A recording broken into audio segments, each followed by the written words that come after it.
Welcome back. We are here with the Final Fantasy Magic the Gathering set review. We've just gone through all 5 colors, so make sure to check those videos out. Each video is its own color, so we've done white, blue, red, green, and black. We are now into the gold cards, artifact cards, and the relevant lands. I've got my boy Shirls above, CJ below, and Skips on the ground floor. And without further ado, let's get into it with some absolute virtue. Alrighty, Absolute Virtue is an 8-drop 6/6 white and a blue. It's an avatar legend. This spell can't be countered, has flying and protection from each of your opponents. In brackets there, it just means that you can't be dealt damage, enchanted, or targeted by anything controlled by your opponents. And it's an 8/8. Once again, very powerful, but quite expensive. So hard to evaluate. It's you as the player that has protection, not the creature.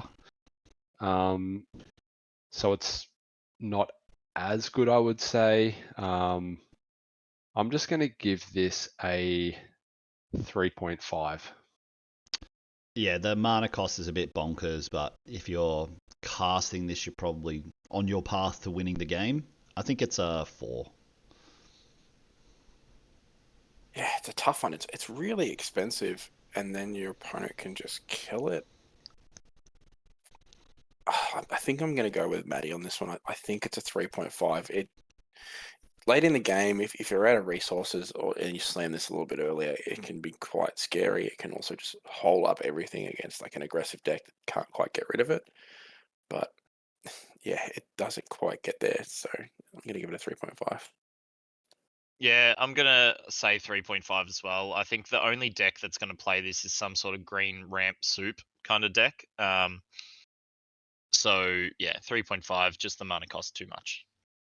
All right, Sid, Timeless Artificer. 2 colorless, white and a blue. It's a human creature artificer, 4/4. Artifact creatures and heroes you control get +1/+1 for each artificer you control and each artificer card in your graveyard. A deck can have any number of cards named Sid Timeless Artificer, and it also has cycling for a blue and a white. Clearly a signpost card for the blue-white artifacts deck. We did see quite a few artificer creature types in the blue and the white cards. Yeah, look, I mean, this is a great signpost card for that build. I find it really random. It's got cycling on it. I mean, I get that you get the benefit from it being in your graveyard, but I see this being so rarely cycled away in limited. It is a 4/4 for 4 that has really relevant abilities. Yeah, I think this is like a great 3.5. Yeah, I think it's really solid. Like even as just an anthem effect, like it's at least +1. It's if I had access to how many artificers and stuff there were as well, and you can put it in the bin, so you can cycle it, and then you can have one and multiple in the bin, which is probably why there can have any number of cards named this, and you have a whole bunch of them in the bin, and then you play another one, and it gets the effects. Because that part confused the hell out of me for a second. And it's got cycling. I think it's really solid. Like I think you're probably gonna play it all the time. I'm gonna be really generous of it. I'm gonna give it a 4. I think it's really good. Yeah, I think this is pretty absurd as well. I think it's a really good design with the cycling because if you have this already, you can just cycle them away, and it makes your first one even better. Mm. I think I might give it a 4 as well. I think it's just a really, really good rate. It's going to make all your heroes from the artifacts really, really good. Just also, if you're not sure, this has like 15 different arts, this card. So if you see any of the other SIDs, it is the same card, just different art styles. So yeah. Yeah, I actually, after all of that dialogue, I'm still not sure if it's a 3.5 or a 4. It's super powerful. I really don't know where to rank it out of those two, but it's a really good card. I'm probably taking this over removal. I'll probably just go 3.5, but yeah. Yeah, everything Matt said and everything the other guys said, I agree. Like, can easily be a 4. It's just a bit conditional. It doesn't go in a lot of decks, but it's a great card. Hope Estime. It is a white and a blue, 2-mana legendary creature. It is a human wizard at the rare slot. It is a 2/2 lifelink with, at the beginning of your end step, each opponent mills X cards, where X is the amount of life you gained this turn. Interesting one at the rare. I don't love the mana cost. Blue-white. Legendary creature, human. It's like it sucks into the green-black mill deck. I was thinking the same. Yeah, but a 2/2 lifelink for 2, but I think it's just fine. I think it's like a 3, like maybe even a 2.5. No, I'm going to give it a 3. You're probably going to play it. You could mill your opponents out. It is limited. That is a thing that can happen. So yeah, I'm just going to give it a 3. I can't remember what else I gave the other 2-mana lifelinker, but it's about there, I think. I think the mana cost obviously restricts it. I don't think milling. Yeah, in a grindy matchup, maybe it's really, really good, but I don't think it's much of the power of this card. I think for the most part, it's just 2-mana, 2/2 lifelink, so I'll give it a 2.5. I'm going to be ruthless on this one. I think this card is pretty mediocre. 2-mana, 2/2 with restrictive mana cost with an ability that is mostly going to be irrelevant. I'm going to give this a 1.5. I agree with Matt. I think the card is really odd. I don't know what the deal is with this card. Lifelink on a blue-white card is weird. Yeah, I'm going to say 2. It's okay. I think the thing that boosted me up to a 3, which is what I gave the 2-drop white lifelinker, it can be it's at least mills 2. It could be anywhere from mill 2 to mill 6, mill 8. Like, I mean, and it's Well, like, when's it going to mill 2 though? yeah, you have to deal the damage. Like you have to gain the life. And it has to survive. Yeah. it doesn't have to attack for you to gain life. No, I know, but like, when are you going to gain 2 if it doesn't attack? In a lifelinking deck, there's so much lifelink in white. But the lifelink deck is blue-black. That's why this card's so odd to me. I don't really get. No, the lifelinking deck is white, black, or white, blue. But you could play this in Esper. There's the 3 color combinations as well. I think that's where I give the 3. Like, other than that, it's man. But you gain enough life, and you mill your opponent from anywhere from 2, 4, 6, 8. Like, it can get pretty scary out of hand. Tidus Blitzball Star. 1, a white and a blue for a legendary human warrior. It's a 2/1. Whenever an artifact enters, put a 1/1 counter on Tidus. Whenever Tidus attacks, tap target creature an opponent controls. This card's very, very good. I'm going to say it's a... Look, not the best body. It should grow. The effect of... I'm trying to think of the dinosaur from Ixalan many, many years ago on a 3-drop. It was a 2/3. Tapping a creature down on attacks is really, really good. So I'm going to say that if this grows, it's going to probably be about a 3.5, I think. Yeah, don't know how good this one is. Hard to say how fast it grows. I'll give it a 2.5. I can see the power level, but not convinced entirely. Yeah, card's decent. I just give it a 3. I'll give it a 3 as well. Emmett Selch, unsundered. 1, a blue and a black for a legend that's a 2/4 with vigilance. Whenever Emmett Selch enters or attacks, loot. At the beginning of your upkeep, if there are 14 or more cards in your graveyard, you may transform it. Becomes a 6/6 vigilance with Echo of Loss. During your turn, you may play cards from your graveyard. If a card or token will be put into your graveyard from anywhere, exile it instead. Flip it back for me. So we've got a 3-mana 2/4 vigilance that loots, and then if you've got 14 or more cards in your graveyard, you can transform it. 14 or more cards in your graveyard is not going to happen often. The fact that this is a mythic kind of astounds me a little bit. I don't think it's too powerful. I'm just going to give this a 2.5. Yeah, I'm just looking at this as a 3-mana 2/4 with vigilance and loot on attacks and enters. The second ability is going to be really fringe. If you do get there, it's going to be really good. But yeah, I think it's like, if I just saw this at like uncommon with the top 2 lines of text, I'd be thinking this is like a good like 3.5. So because of that, I'll stick with 3.5. But To gonna give it a 3. I think you probably play it in the blue-black control kind of deck. Like eventually, it's gonna be able to flip, probably, and then you can get a whole bunch of value back. By then, you've probably got a bunch of lands in play. You've stalled out the game long enough. But mostly, like he said, the 3 is coming from the 2/4 vigilance that can churn through your deck and find some answers. Yeah, I agree with all of you guys. I'm going to give this a 3 as well. Golbez Crystal Collector, a blue and a black. I mean, we're seeing where all these rares and stuff have been hiding because like almost every card's a rare and uncommon. Legendary creature, human wizard, 1/4. Whenever an artifact you control enters Surveil 1, at the beginning of your end step, if you control 4 or more artifacts, return target creature card from your graveyard to your hand. Then if you control 8 or more artifacts, each opponent loses life equal to that card's power. Yeah, I mean, again, like looking at this, it's decent as a 2 mana 1/4 that surveils whenever an artifact enters. I don't think you're going to be hitting. The 4 artifact one's pretty reliable, but 8 will be quite challenging. I'm going to give this a 3. Yeah, I feel like it's about as good as the previous card, so I'm going to give it a 3 as well. You probably just play this in your blue-black control deck, get a Surveil, maybe get some stuff back from the bin. Yeah, I like 3 for this one too. Yeah, touch lower for me, 2.5. It's okay. Lock Cole. It is a 3 mana legendary creature, human rogue, at the uncommon slot for 1, a blue and a black. It is a Death Touch lifelinker.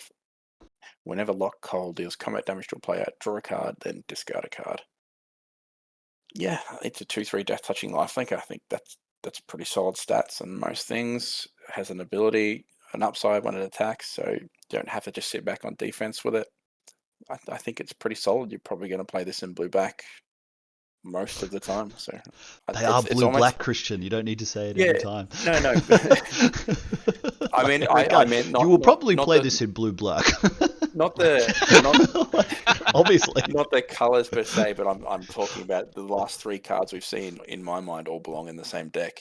Yeah, because it's the archetype is blue-black control, brother. They're all blue-black control cards. No, but it's like there's blue-black control. I could see a blue-black wizard spells mana deck. I could see a blue-black artifacts deck, like subgenres of that. So, be nice to your friends. I say it every card. You're like, yes, this will go quite nice in the blue-white artifacts deck. What if they don't know? And now they know. No, I mean, I'll cut all that out. I'm not gonna Thanks, agree man. with you. Appreciate that. Oh, keep some of that in. That was good. I think the card's really good. I think it's almost better than some of those previous cards we've seen. So I'm gonna give it a 3.5 in that capacity. Yeah, I agree with you. I think it's pretty much the same power level of the other 2 cards, so I'm just going to keep it at a 3. Yeah, 3. Funny. It's funny. I actually think I'm going to rate this higher than the previous 2. I don't know. I just 2/3 Death Touch lifelink that doesn't require any setup. Yeah, I think it's pretty good. I give it a 3. Yeah, I think easy 3.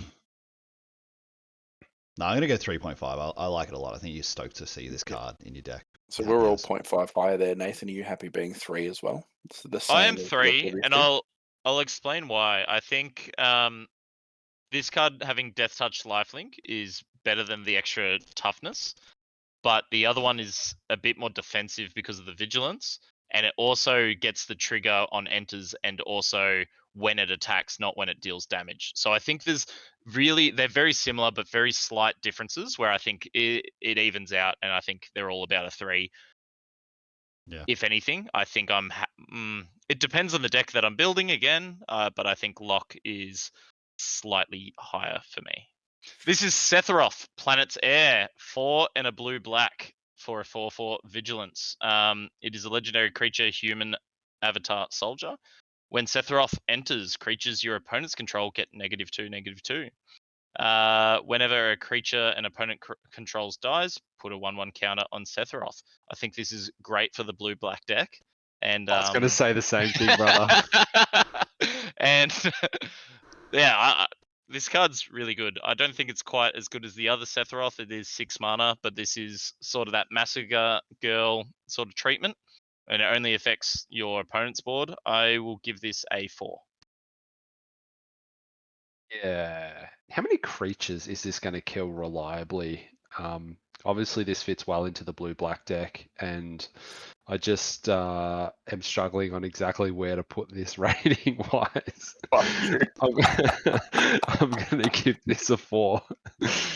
Yeah, I think this is such a core set looking mythic. You know, the fact that it just tells you what vigilance is always so funny to me on a print. Yeah, true. I think to me this is like 3.5. I think it's really like okay. Sorry, what did you give it, Shows? I went for a 4 on this one. Yeah, I think it's good. I like that it grows. I like that it has vigilance. It's a good point on how reliably it's going to kill something, but being able to finish something off as well after combat or attacks as well, and then just hanging around it and making it beefier. So I think that's what gets it to 4, but it's pretty close to being a 3.5. I mean, I look at a card Yeah, like this. If this was just like 4 blue and a black, like 6/6, pay 4 mana, gets unblockable, you know, like your standard kind of blue-black control finisher, is that just better than this?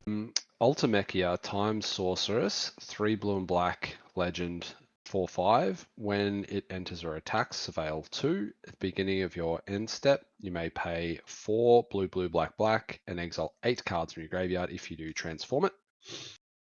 It then becomes a 7/7 menace with a ability that says when this creature transforms into this side, take an extra turn after this one. All right, can you flip him back for me? Start from the start. So it's a 5 mana 4/5 with Surveil 2. You have to pay 8 mana to get this extra turn and make it a 7/7. Card's got a lot of upside. A 5 mana 4/5 is not the worst rate. And Surveil 2 is obviously quite handy. So I think that alone puts this at a solid rating. And then with the ability to, I don't want to say win the game, but like go close to winning the game. I'm going to give this a 3.5. Card's really good. It's crazy that this is an uncommon. I mean, this almost Mm. reads like a mythic. It's just because of the mana cost, I think, on the transform. If this was transformed for 6 or something, it would definitely be a mythic. Yeah, I think easy 3.5. This is like, you're absolutely going to want 1 or 2 of these in a blue-black control deck. And yeah, I think it's going to be quite good. It's a 4 for me. I think it's bomby as a 4/5, like Shaw says, good value when it enters or attacks Surveil 2. So you're going to fill up the yard pretty quick, and yeah, you're probably going to get to 8 mana in this set sooner than you think. So Yeah, maybe 4 it's a for me. 4. I Yeah, really like the card. I tend to agree, but mainly just because of its rarity slot. Like, you got to see this card. Like, it's not going to be unusual. Yeah, to it's see an this uncommon. card. It's nuts, and like, that's what boosts it up to a 4 as well. It's an Mm. uncommon, man. You'll probably see 2. Yeah, I agree. I'll go to a 4. Yeah, with you guys saying uncommon as well, like if this was a rare, I'd probably be saying 3.5, but the fact that you know it's uncommon, you're trying to build your blue-black control deck as this is your, you know, non-mythic finisher. I think it's really powerful. So I'm going to go 4 as well and I'm so excited to cast this card. I'm really excited for it. Cool card. I mean, to me, this is way better than the Sephiroth. I would much rather this card than Sephiroth. No, they're both different cards, but yeah, I can see that. Xander Dark Mage. 2 colorless, blue and a black. It's a legendary creature, human wizard. 3/3 menace, and it gets +1/+1 for each non-creature, non-land card in your graveyard. The card is okay. Like, I mean, it's hard coming off the back of that other uncommon, and then this is a rare. I think this card's just like, it's fine. I mean, I'll just give this like a 3. It's okay.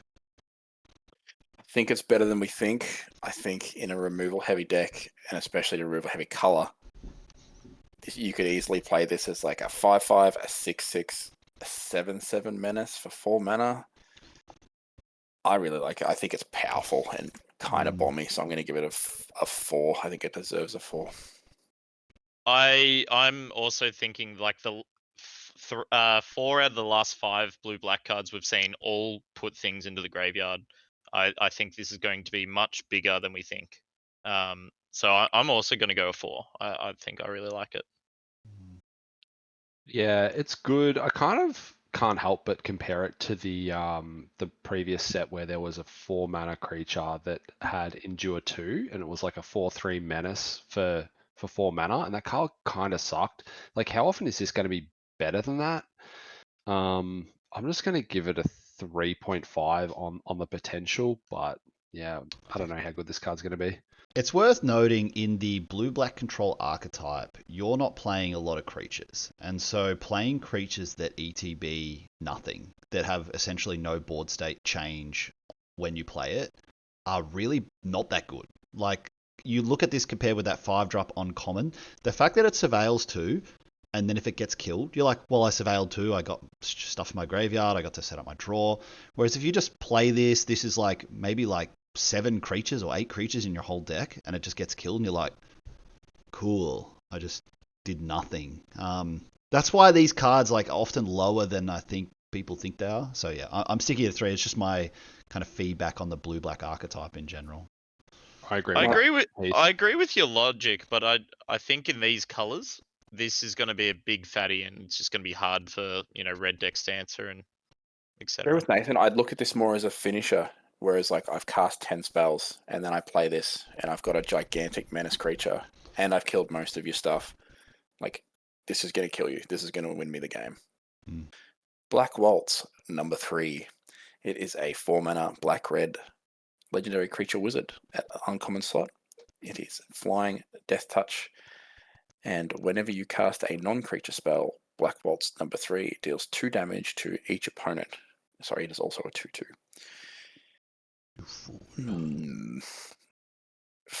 A 2/2 flying death touch for 4. It's not bad, but the upside on the spell is fine. Yeah, I mean, it seems quite aggressive.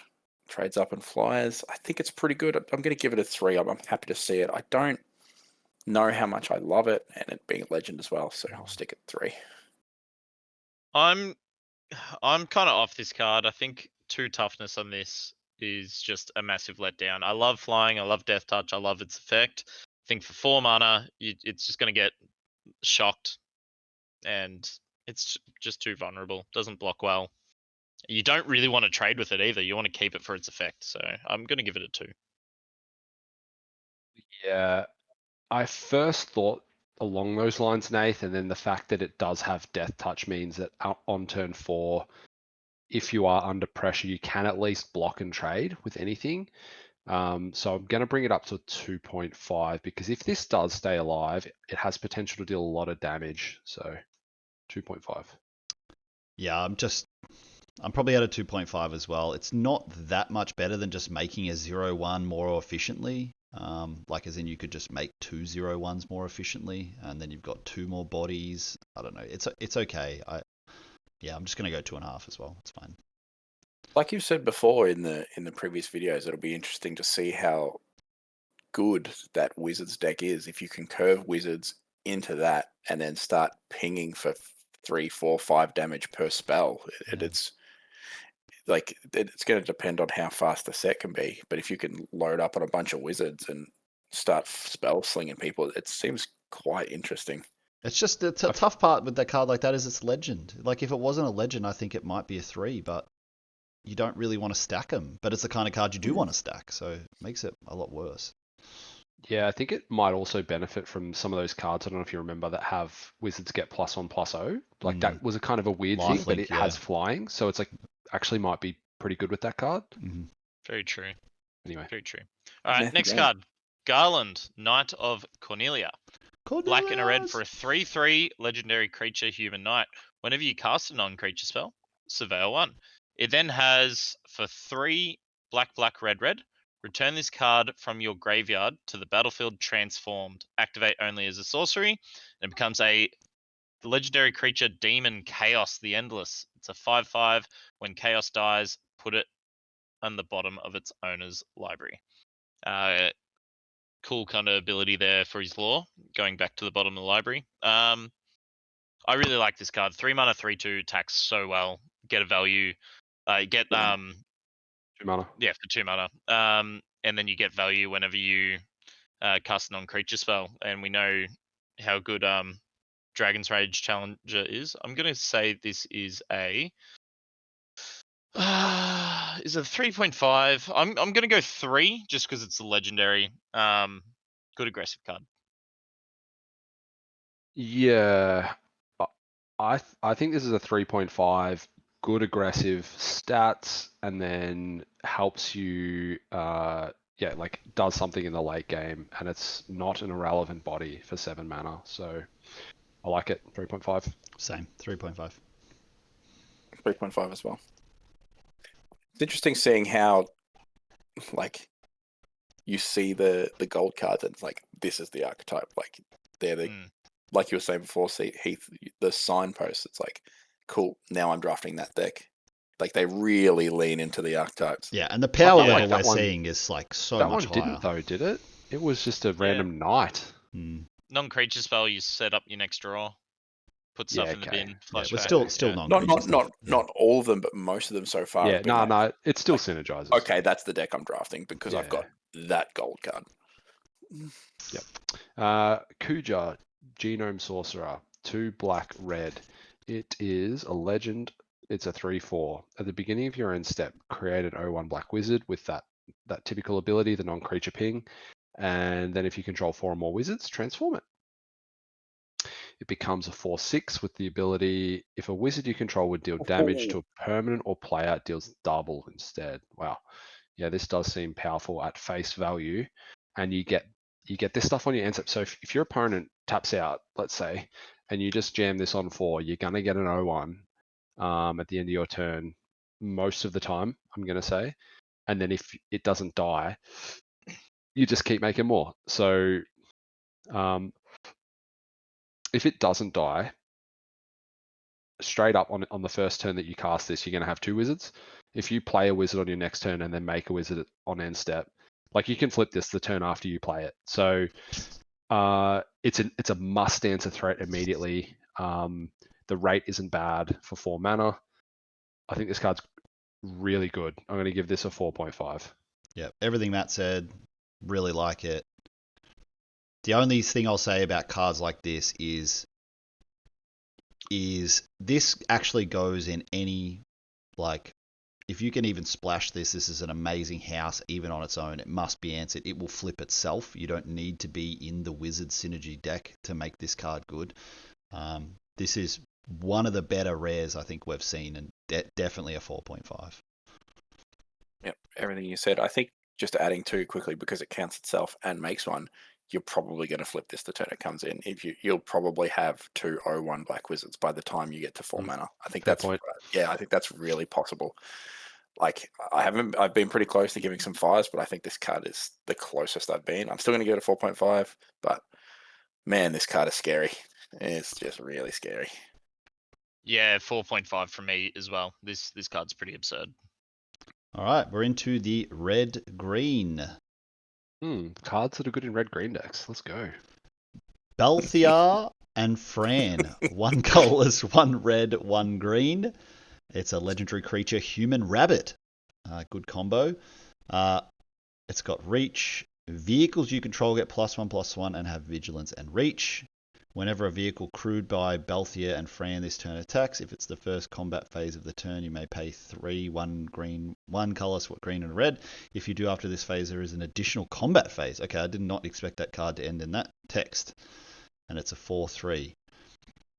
Yeah, I mean, look, even at base level, a 3-drop that's a 4/3 with stats that does something is really good. Haven't seen that many vehicles I can think of, especially in red-green. Well, I can't really think of any off the top of my head. There must be some in colorless. Like, we'll see when we get to the artifact stuff. Look, I think the card's fine. It's a fine rare. I don't think it's anything amazing. I'll just give it like a 3.5. I mean, the second thing of text is pretty bonkers, obviously, if you get that going. But yeah, I don't think it's like 4 bomb territory. So yeah, 3.5 for me. Just trying to have a quick squiz on how many vehicles there are.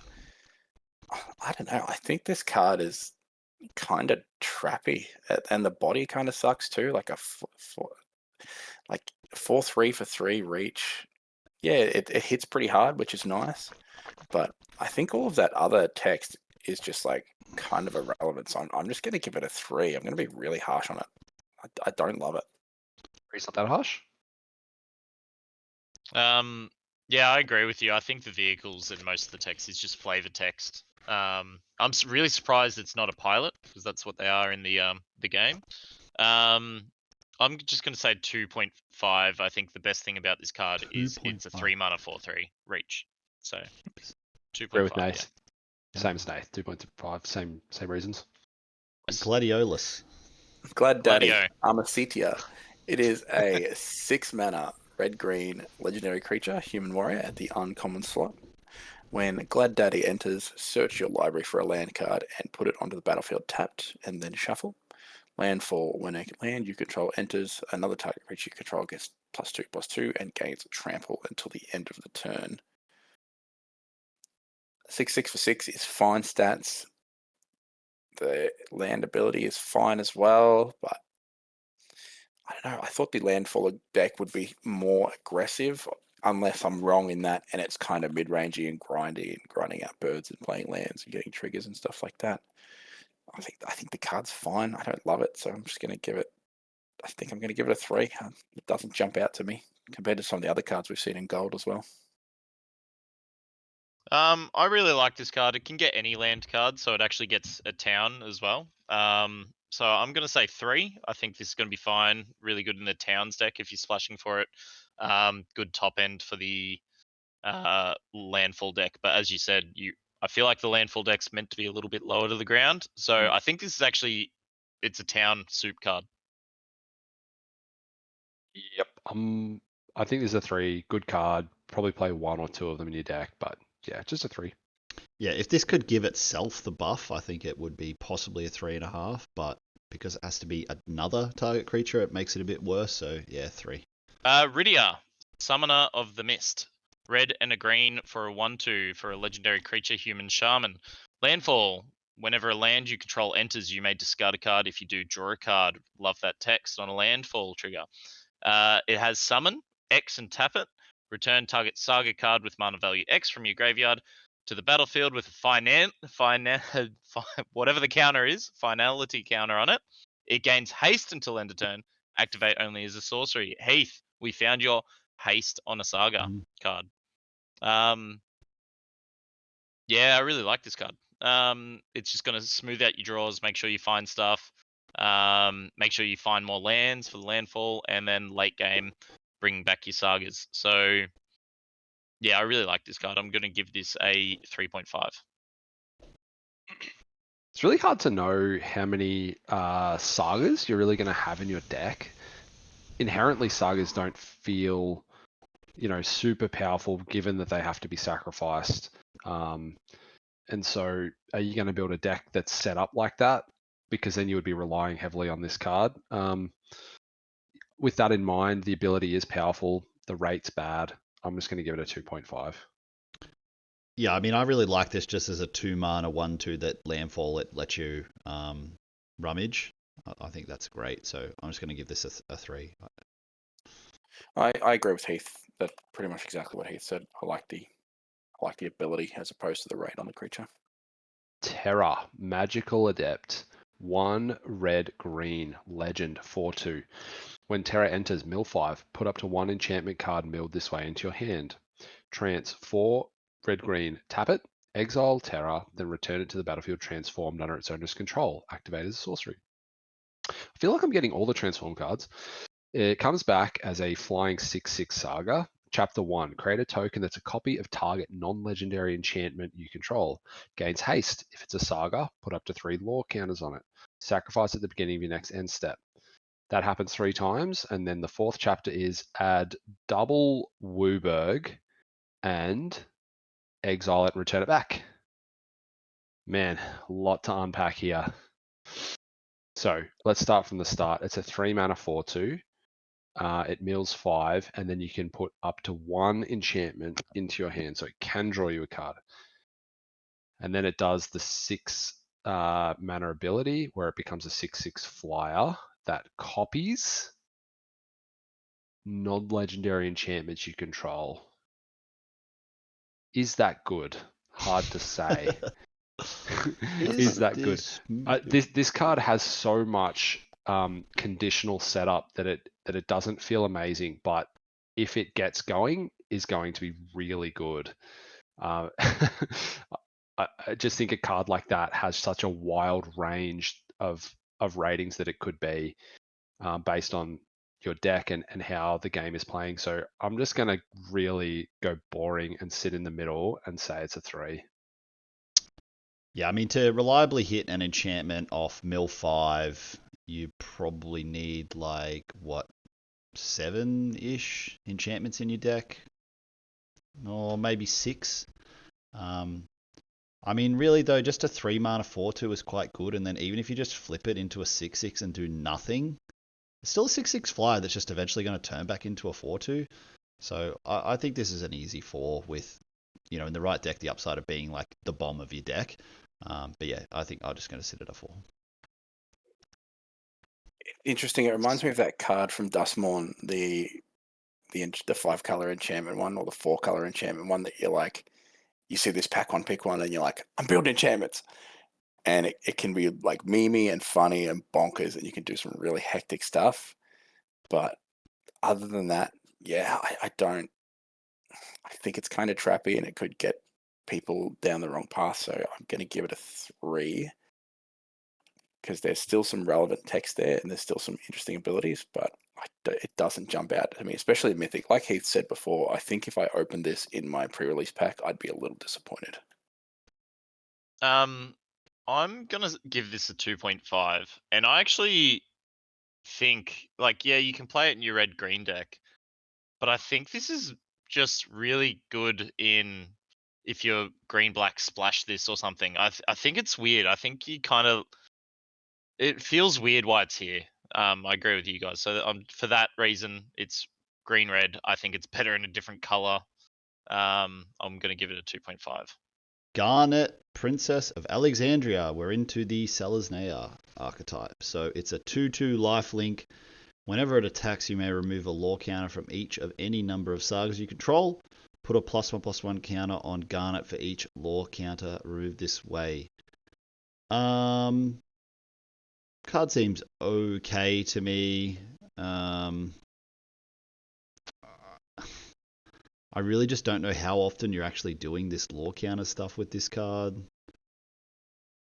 Look, I think it's just like okay. I'm just going to give this a 2.5. I'm not really impressed with it. I'm a little bit more keen on it. This idea of keeping sagas around in any way, especially because they're so powerful that they have to be balanced by going away. I think any card that has the ability to keep them around longer, like even if you play this in green-white and you play this on 2, and then you play your 7/7 on turn 5, and you get to keep that around, even for 1 extra turn, and yeah, and there's a counter synergy in there too, so I think this card's pretty solid, and I'd be happy to play it as a 2-drop 2/2 lifelinker, so I'm going to give it a 3.5. I'm with you. 3.5. This with the ramp saga on turn 3 is busted. So good.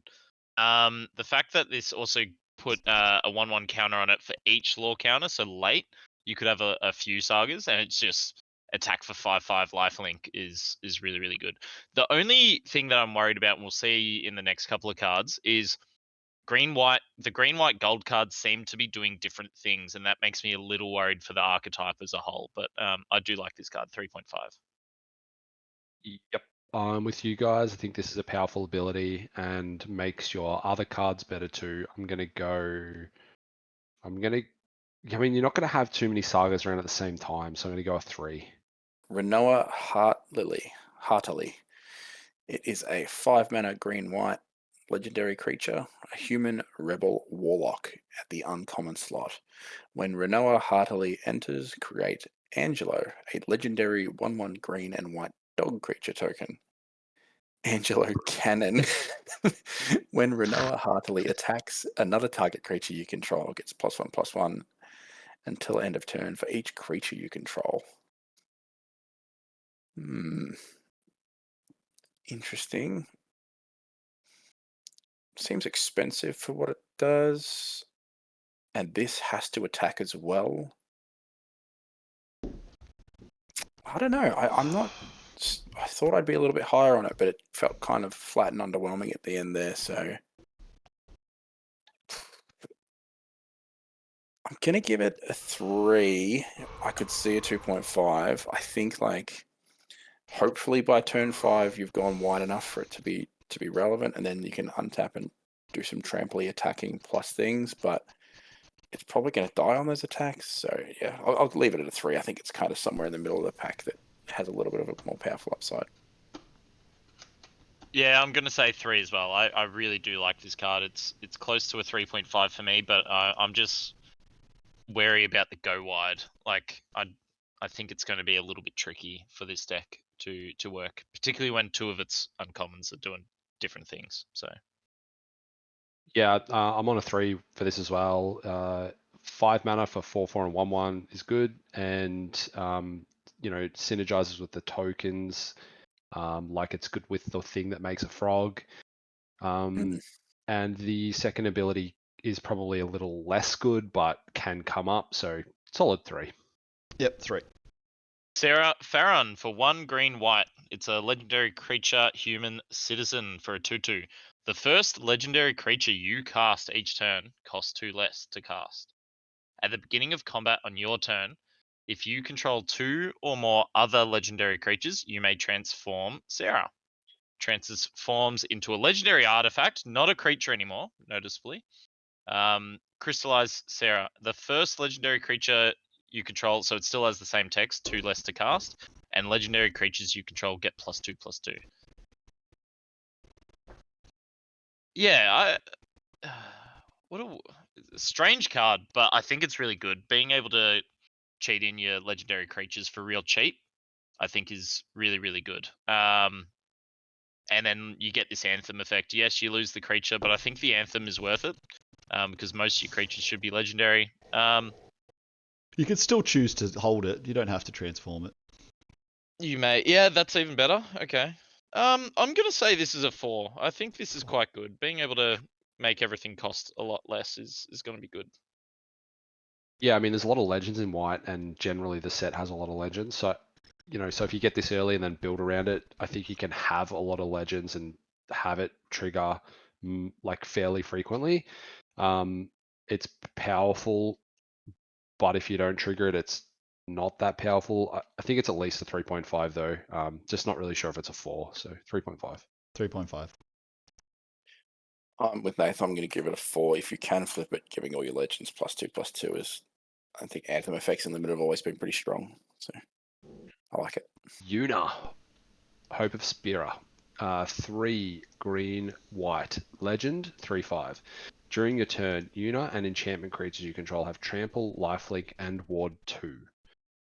At the beginning of your end step, return up to 1 target enchantment card from your graveyard to the battlefield with a finality counter on it.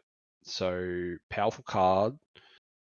It's a fine-ish rate, 3/5 for 5. But on your turn, it has trample, lifelink, and ward 2, as well as other enchantment creatures. And being able to return stuff to the battlefield for free, I mean, on your end step is fantastic.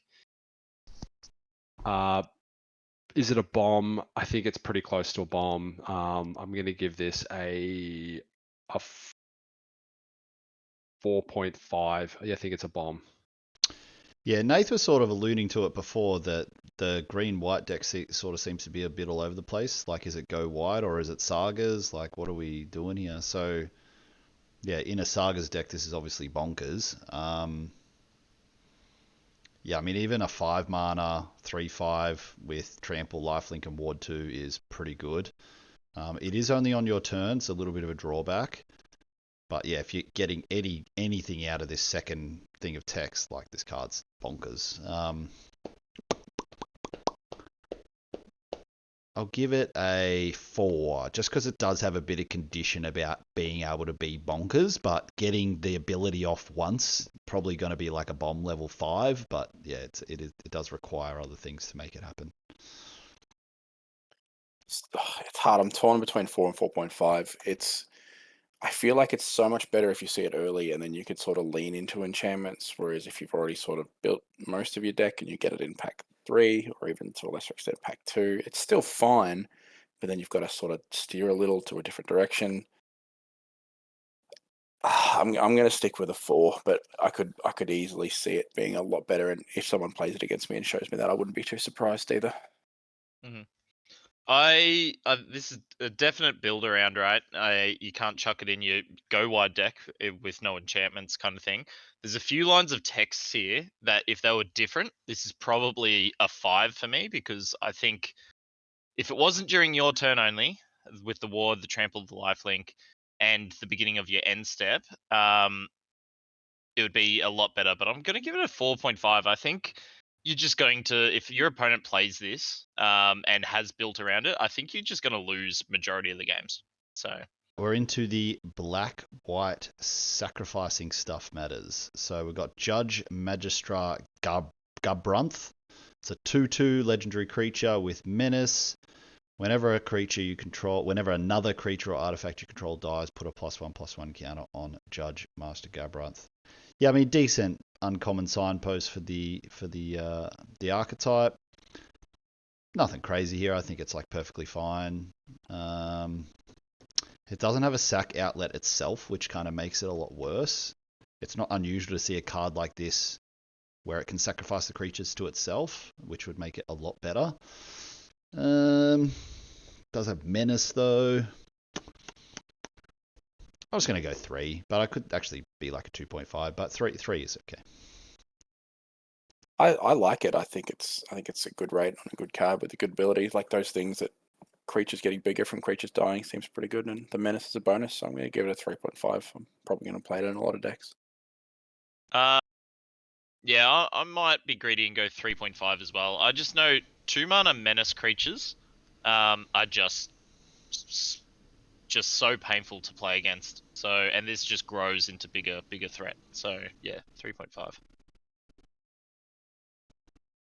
I'm going to go with 2.5.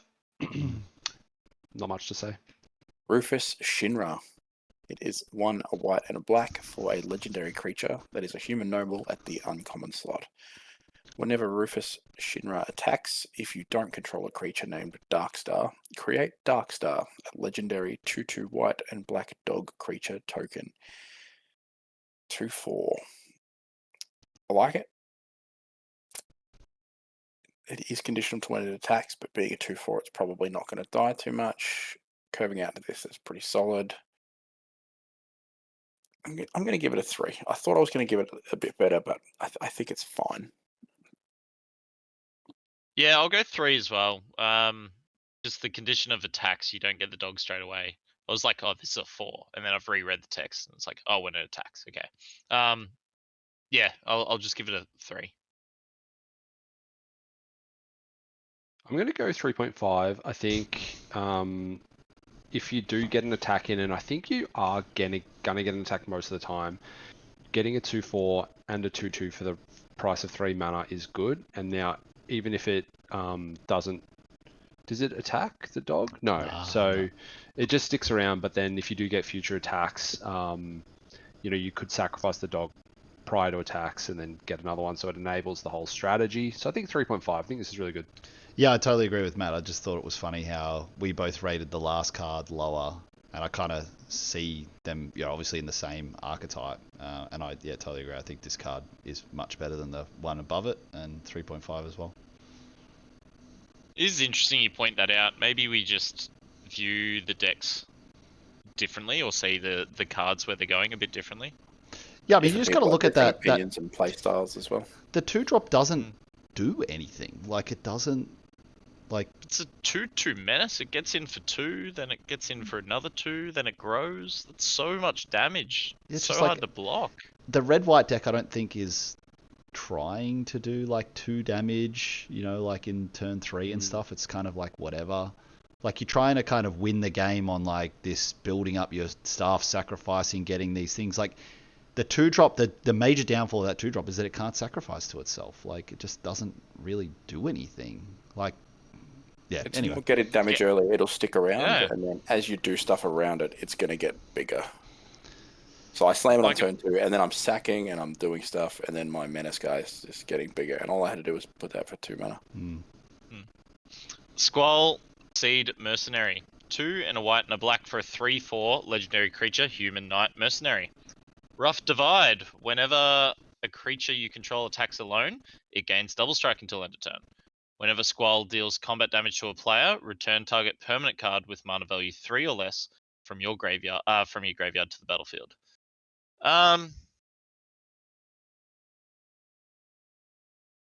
Yeah, like again, it's got that text whenever something attacks alone. I don't love that text, but like it's pretty easy just to give this double strike. Return mana value 3 or less from your graveyard to the battlefield, and it is just 3 or less, so you're only getting something small. This is still very good. I'll probably give it a 3.5. Yeah, I think a 3.5 for me as well. It obviously can trigger twice off the double strike, but you're just not going to probably have that many permanents in the graveyard, so it has diminishing returns. Yeah, I think I'm going to give this a 4. I think this card's quite strong, and I love the character too, so I'll give it a 4. Cool, Yeah, dude. I also Yeah. think it's a 4, like the ability to just be sacking and then attacking and getting multiple things back. It's not going to actually be that unusual to send multiple permanents to the graveyard multiple times with your sack outlets. And the fact that it can give the double strike to anything, like even if you just got some 2/2 flyer in the air, you could just get through the stalled boards. Yeah, I think for me this is an easy 4. 2/2 menace. Yeah, well, this would be good on a 2/2 menace. Yeah, it's a 4 for me. Pretty much agree with it. What Maddie and Heater said. I liked it. It triggers twice too. I think that's really cool, really relevant. You want your Was 2/2 this- menace to die so you can bring it back, brother. That's fodder. You want a 2/2 menace, a 2/2 that does something. Is this the second card that we've seen with whenever something attacks alone? Now. Yeah, there was a red one that Yeah. that gave. Was that double strike as Gave well? double strike. I- Yeah. Yeah. I think my only thing is I see those cards the same as you guys. I think I just don't like that text. I don't like going. My card is forcing me to attack with one thing. I want to be able to. Okay, I can attack with 2 or 3. But it's or a very sort of powerful things. card. Like you said, if this just attacks on alone, it's essentially a 6 damage. Yeah. Like it's going to close the game really quickly. It probably makes sense in that sack deck too, because you're probably not going to be doing a whole lot of attacking. You're more sort of building up a defensive thing and getting a whole bunch of stuff that works well with each other, and then you go, oh, I do have one thing that can attack, so I get rewarded for attacking with that one thing. A Shantoto Tactician Magician. 1 blue-red. It's a dwarf wizard 04. Whenever you cast a non-creature spell, it gets +X/+O until end of turn, where X is the number of mana spent to cast that spell. If X is 4 or more, draw a card. So we finally have a solid payoff, I think, for that. Nathan is rubbing his hands. For that 4 mana matters deck. So it buffs itself ideally +4 because you want to try and draw the card as much as you can. Yeah, I mean this card seems really good. It's just I don't know if that archetype's any good. I'm going to give this card a 3.5, but it might not really. Yeah, it might be around late in drafts because of the archetype. For me, it's a 2.5. I think if you're not casting any spells, this card is so bad. It's a 0/4 for 3. Yeah, I get it's got some upside on it, but yeah, I'm low. I'm low on this archetype. 4 mana spells just doesn't seem that great. And yeah, even if you cast 4 mana spell, it's a 4/4, like whatever. Yeah, 2.5 for me. 4/4 draw card works well with that blue card that makes a 3/3 artifact with flashback. I'm going to meet you in the middle. I think it's somewhere like a 3. I do think it is finally nice to see a payoff for that archetype, but I agree with Shills. From what we've seen, other than like a few, very few select cards, that archetype sounds like poo. So it's a 3 for me. So we all agree this is probably like the one only good payoff. We've worked out the deck. Well, It's we're going to see Grixis some more. splash this We're going to card. see some more. Yeah, I know, but at the moment, I think you probably want to go Grixis. I like this card. It's probably a 3 for me. Tala Great Sage. 3 colorless, a blue and a red. It's another legendary creature, human wizard. It's a 3/3. Whenever you cast a non-creature spell, create a 1/1 colorless hero creature token.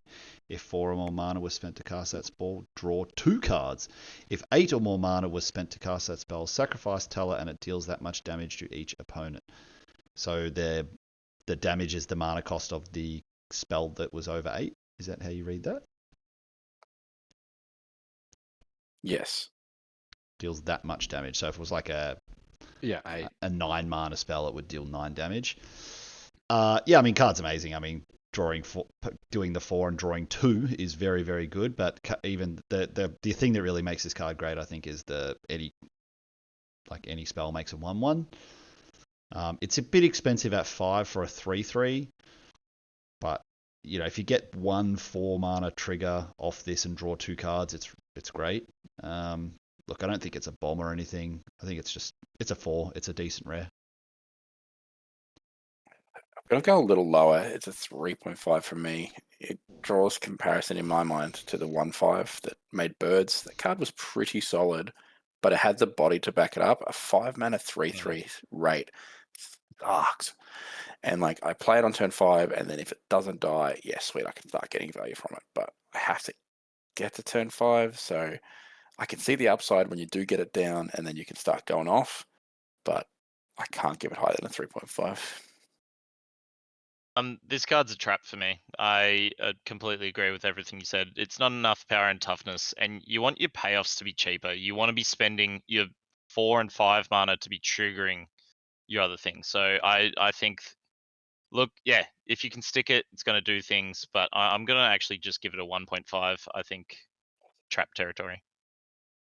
Would you say 1.5? 1.5. I really don't think you should put it in your deck. It is a strong effect. It is just too much mana for not a lot of board presence. You have to untap with it, and then you start getting value. Like these kind of effects, or any effects in your non-creature spell deck, you want them to be cheaper, so then you can, play them out, curve out, play your spells, get effects.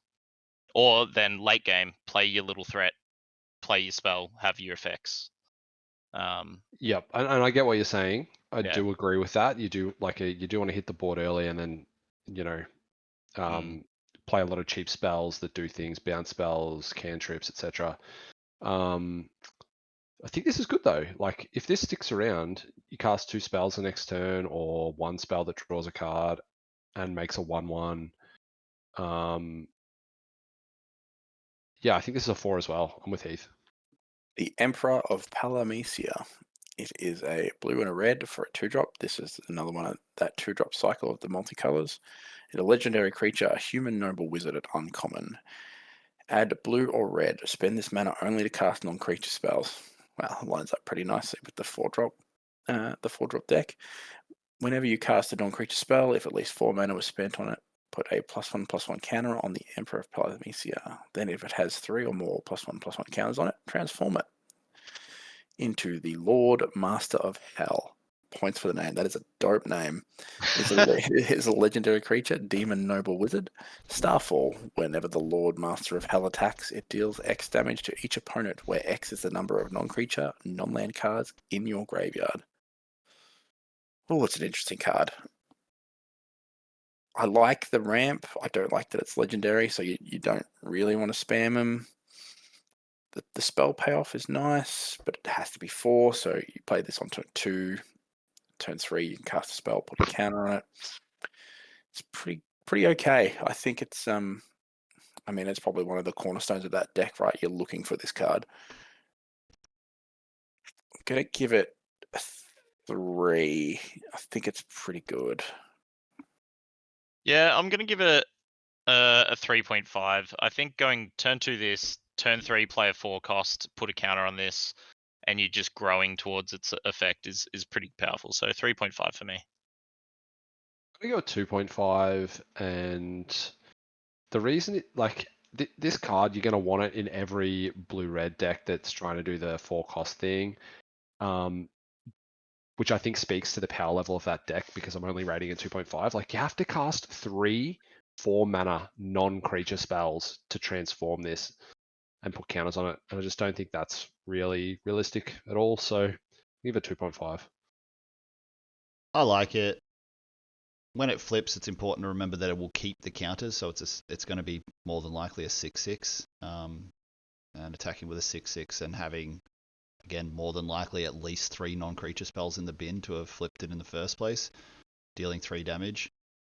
The upside of it is high. But yeah, I see what Matt's saying as well. But yeah, I think I'm going to stick with a 3 for this one. Vivi Orinter, I don't know how to say the last name. 1 blue and a red for an 0/3 legendary wizard. It has 0 to activate. Add X mana in any combination of blue or red, where X is Vivi Orinter's power. Activate only during your turn and only once each turn. It has 0 power, but whenever you cast a non-creature spell, put a 1/1 counter on Vivi, and it deals 1 damage to each opponent. So this is just a big token, basically, from that grows throughout the game. And it also helps cast your bigger, flashy spells. I think I do like this. Where does it sit though? So you play it on 3. They probably get an attack in. You could block their 2/2. Then you're starting casting spells. I could see higher, but I'll start it at a 3. I think.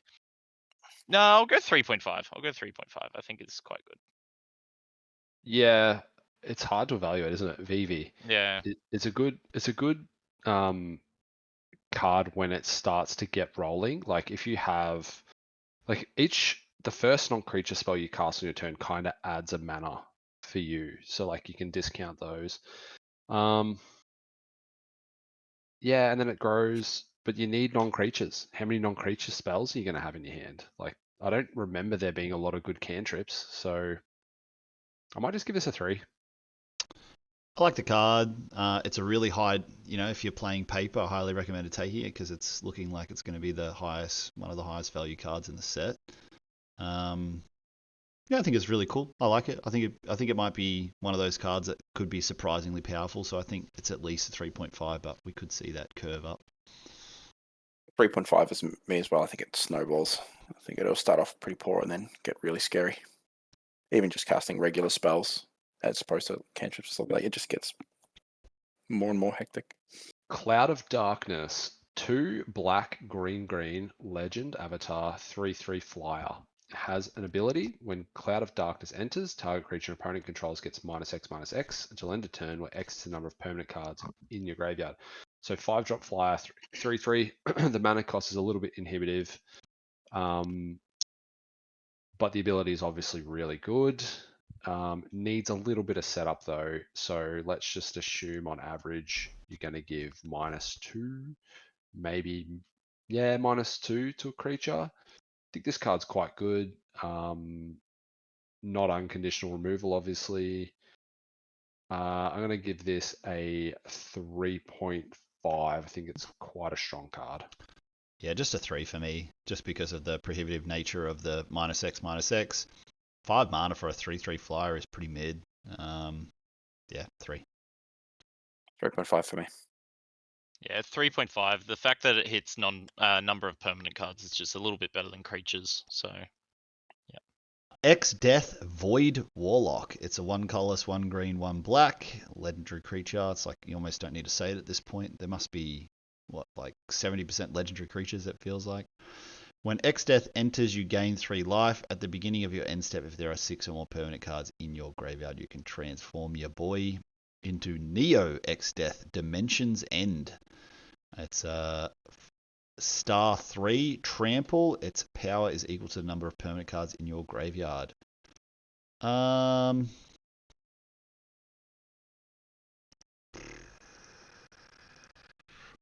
think the card is okay. I just give it a 3. I mean, it's pretty obvious what it does. There's not really much to say about it. Yeah, just the flipping thing. You're sort of automatically making a 6/3 trample. And is it end step? Yeah, just a 3 for me. 3 for me. 3 for me. 3 for me. Gain 3 life. 3 for us.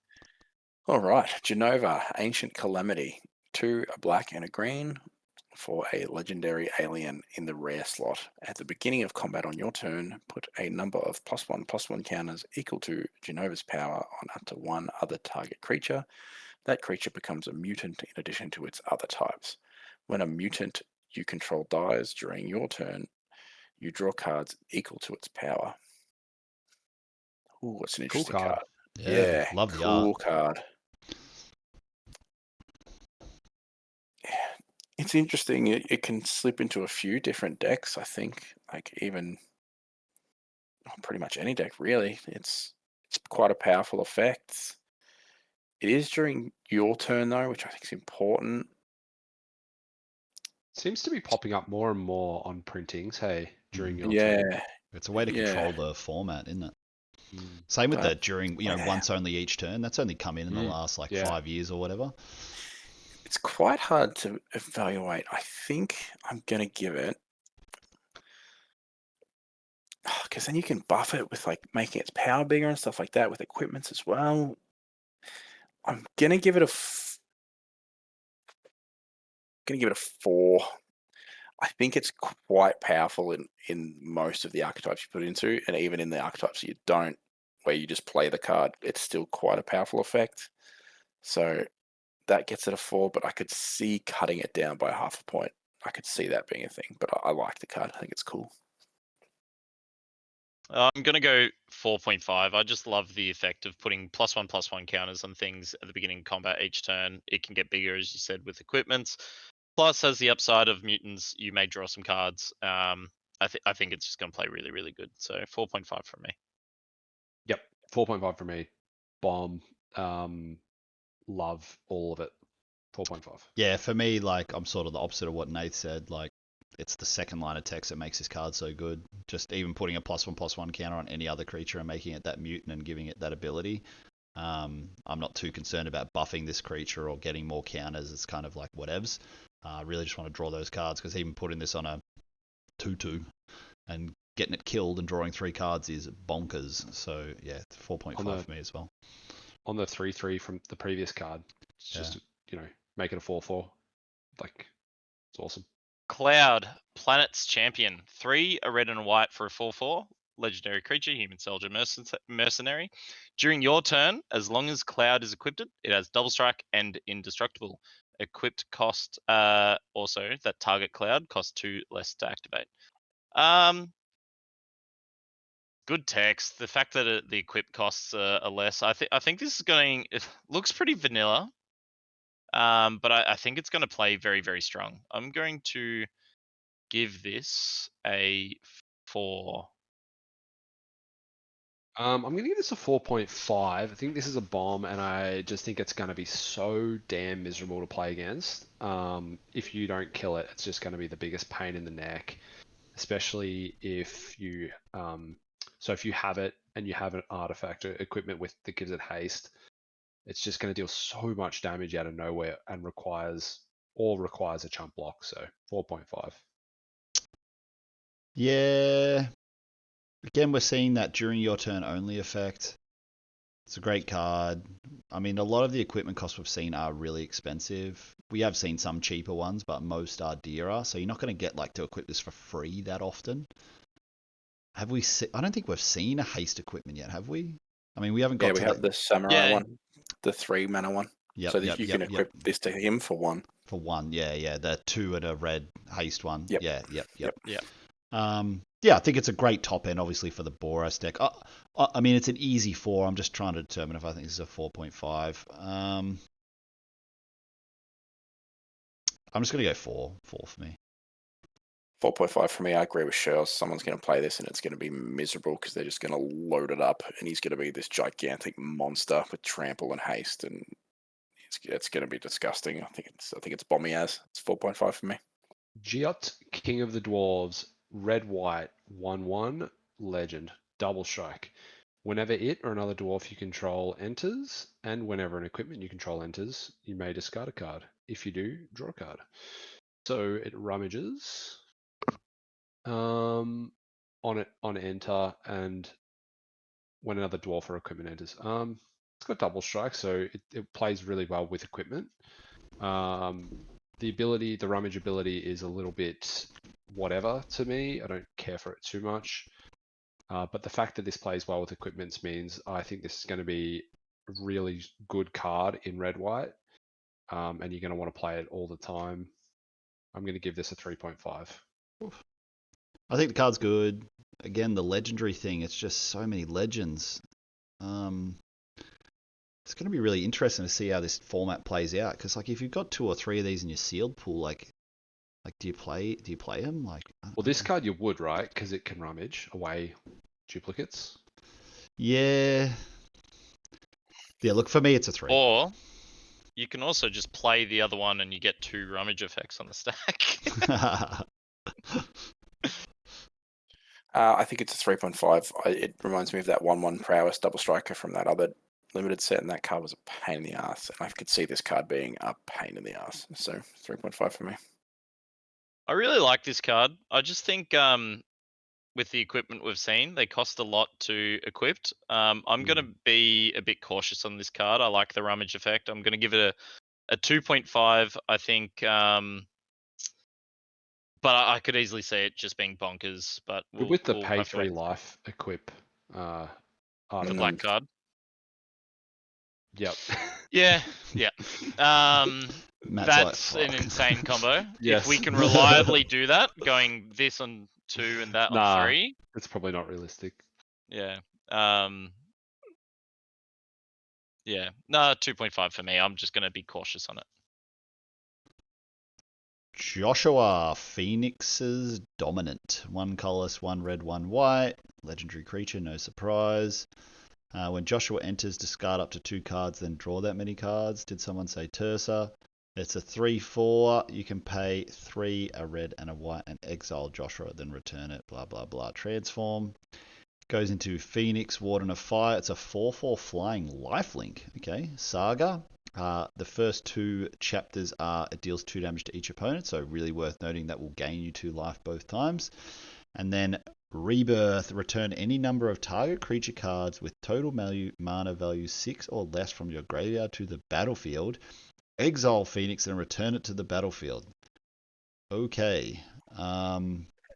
Yeah, this card looks pretty insane on face value. A 3/4 for 3 just is great, and then being able to filter your cards is awesome. I mean, literally just that is great.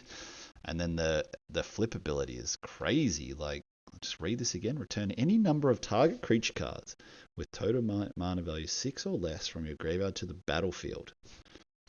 And then he comes back again. You can filter more cards. I mean, this card is insane. I'm going to go 4.5 for me. I think this card looks amazing. 4.5 for me as well. This is another card where I've been really close to giving it a 5. I think this is a fucking bomb, man. Yeah, this is crazy. And the fact that it comes back again, and then you get to it'll trigger again when it enters, right? Discard up to 2 cards and then draw that many cards. Yep. The game will just be over by then. Oh, jeez. I'm really tempted to give that a Yeah, 5. I think I might 5 it up. I'm in. Tag me in. I think the card is chef's kiss. I keep reading it, just like, this card is bonkers. I mean, a 4/4 lifelink, like, you're never behind. It gains 4 life without doing anything. It gets creatures back. Like, what? This card just does everything. Yeah, I'm going 5. I think it does too much. I'm going to give it a 4.5. I think it's obviously I think it's a bomb, but peer pressure. No, it doesn't actually get you any value apart from any value. Winning the game. It lets you filter 2 cards away straight away. Card advantage. That's it's not card advantage. It's like card preference. I don't know, what do you call that? Like, let you filter. Yeah, I'm just saying it trades 1-for-1 with a removal spell. That's why I'm giving it a 4.5. Yeah, kind of. I like that it has an ETB. That's what makes it so good. And then when it comes back, you can put those creatures. The ETB is card neutral. In limited though, Matt, like, you're discarding like 2 lands, or like your 2-drop that you didn't play because you're on curve, or like I don't know. I feel like up to it. Talking to me like I didn't give it a 4.5. Gave it a 4.5. Yes, fair. That is a good point. All right, Lightning, Army of 1. It is 1, a red, and a white for a legendary creature, a human soldier at the mythic slot. First strike, trample, lifelink. Stagger. Whenever lightning deals combat damage to a player until your next turn, if a source would deal damage to that player or a permanent that player controls, it deals double that damage instead. Oh my word.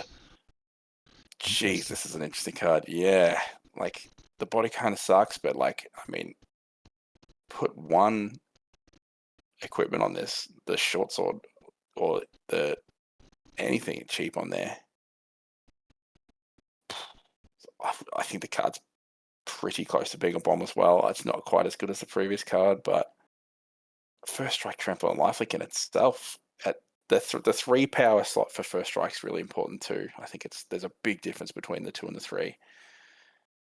I'm gonna give it a 4.5. I think it's really, really good in itself, and then it only has upside to make it even better. So I think it's really good. The double damage thing too is nuts. Yeah, really nuts. Yeah, 4.5 for me. I don't think I've anything else to add. The only thing I would say is I'm almost thinking this card's better than the previous card. I think this is a 4.5. I just thinking of a play pattern, like it has first strike trample, so it's very hard to block, and then you know, doubles damage on the following turn. If you can equip it up, it's just going to be berserk. So 4.5. Yeah, I mean, I don't think, for the reasons that you gave on the last one, like this just plays and doesn't do anything.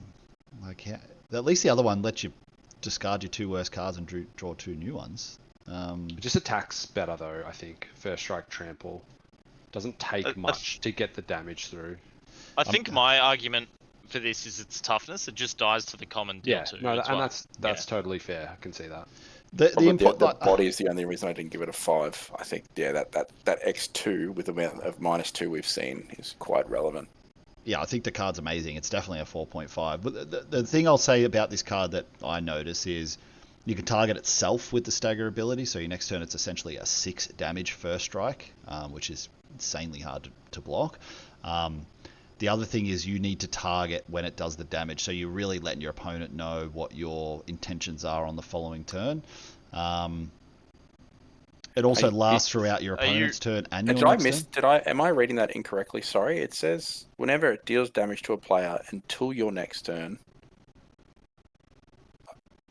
Hang on a second. If a source would deal damage to that player, so you target this, you'll get to your next turn and it won't have it. Because it's got first strike, it's like it attacks.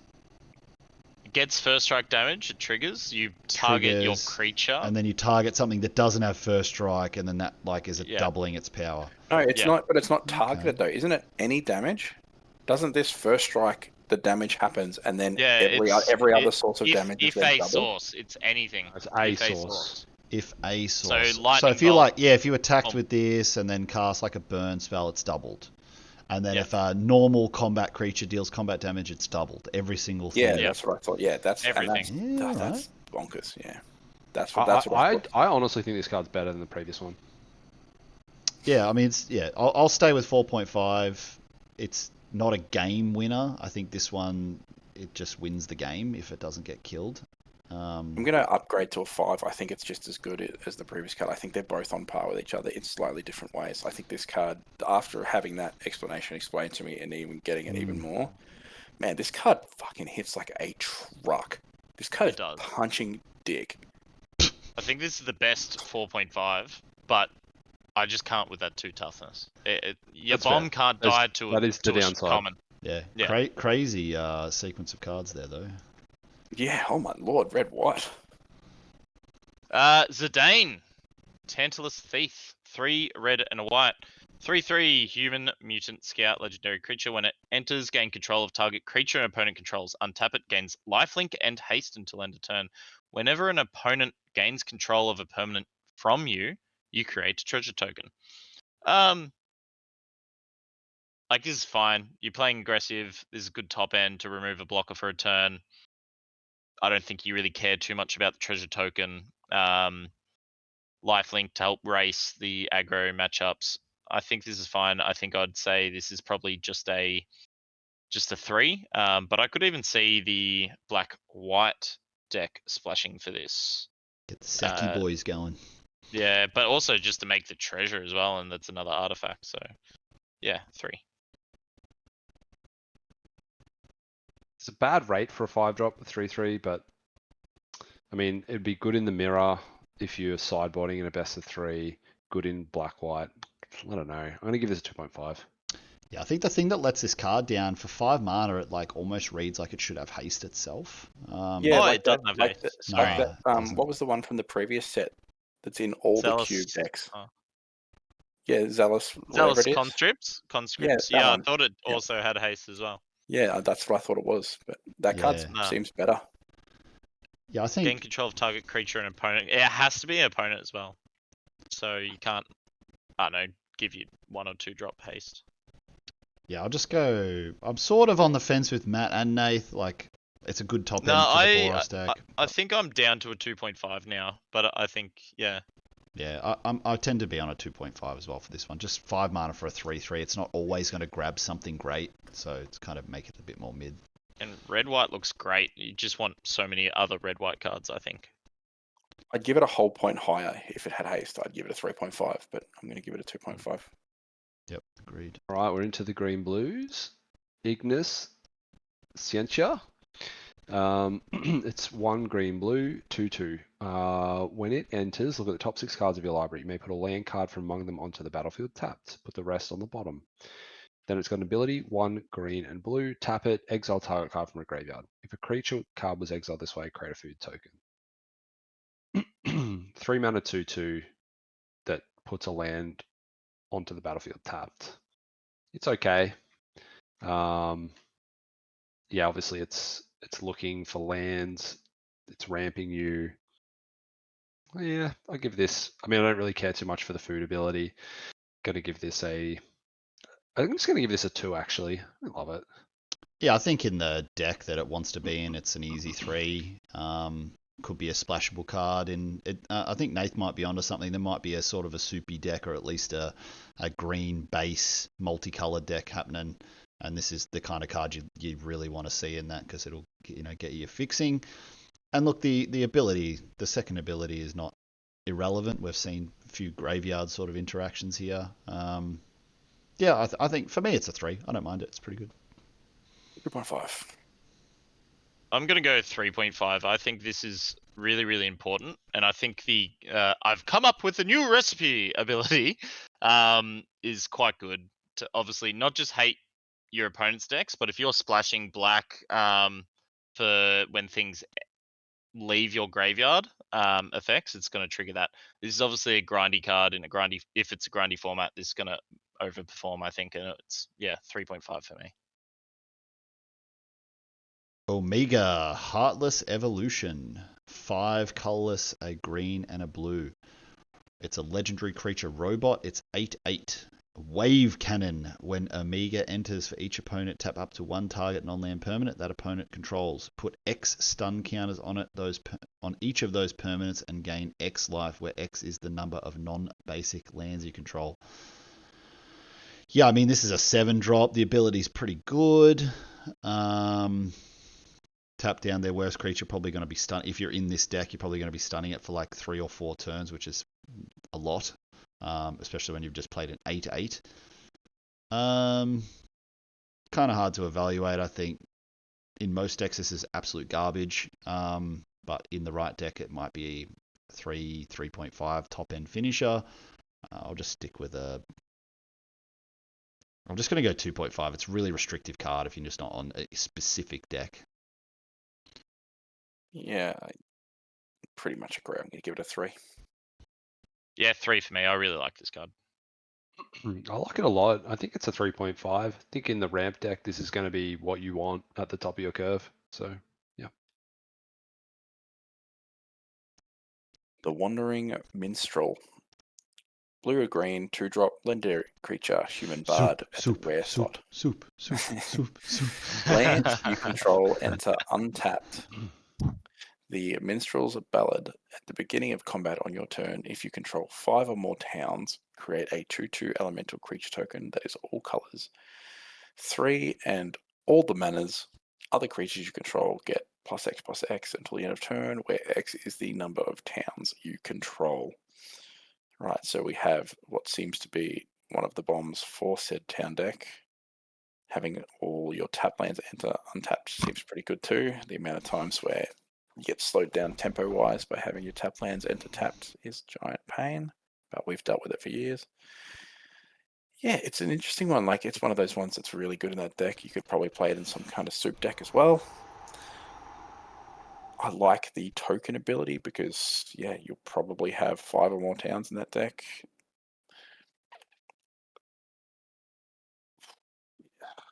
You're probably not casting that second ability too much. I'm going to give it a 3.5. I could see it being a lot better, but yeah, I could see it being a lot better. I'd happy to be wrong on this one. I'm gonna give this the benefit of the doubt of being a build around only. You have to build a soup towns deck, and I'm going to say that this is potentially. It is 5 or more. No, I'm going to come down because it is 5 or more towns. You really have to commit. I will go down to a 3.5 as well. I was going to give it a 4.5, just because that effect of making a token each turn. It just reminds me so much of the land that makes 2/2 zombies from another set, and that card was absurd. So, yeah, 3.5. I'm with you, Nath. Like, I'm thinking, I really want to give this a 4. If unanswered, this Yeah. card just wins the game by itself, Exactly. assuming that you're in the deck. I'll It's go 5 3.5. It or is more towns. It's so very hard. restrictive. Yeah, very restrictive. I can see the power level, but if it does just make 2/2s, eventually you're just going to sack it, activate the ability, and you're just going to win. So, but go 3.5. Yeah, look, I think this is almost the epitome of trap card territory. Yeah, like in not the right deck, this is really not a good card. It's very situational. Even in a towns deck, like in sealed, unless you're kind of lucky with your pool, and in draft, the problem with taking lands in draft is you're sacrificing essentially playables for, lands. I get that you're going to play the lands, but you're reducing the ability, of cards to play in the deck. So look, I'm actually brutal on this card. I think I'm going to go like a 1. It's just so situational. Not a fan. Yeah, it's a 1 or pretty much a 1 if you don't get there. Like, it's really you have to commit. But we have to remember, like, in sealed, to be able to play this and get those abilities, like, you're gonna have to have a pretty gnarly sealed pool. And then in draft, probably unplayable in sealed. But even in draft, like, how many lands do you need to take to consistently have 5 towns on the board? We've had formats. Sorry, we've had formats with like gates or domain where you end up with 7, 10, or even 11 lands. You're just constantly taking them. Yeah, easy. Like, you just always are taking them because that's what your deck needs, and you just you eventually get the common pieces that you think it's put easy it all to together. The draft glue. 11 lands? Oh, in the There's domain deck. a lot of towns in the format. There's a lot of towns. Pretty much every non-basic land. Guys, that means that of 15, every 20, single other card that you've drafted, you have 3 slots that are variants. That's it. What?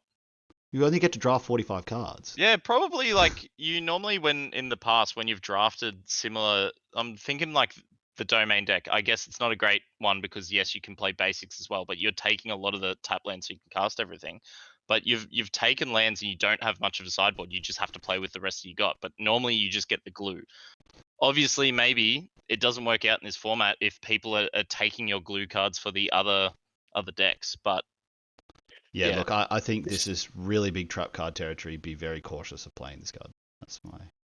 Just before I know Nathan's next. I think it's with how prevalent soup beat in the current format. I think you could just jam this in a soup deck, and if you have, I've seen Shells and I have like 8 tap lands in these kind of decks, and even if you just have this card in that deck and you're playing all the best cards, the upside is tremendous.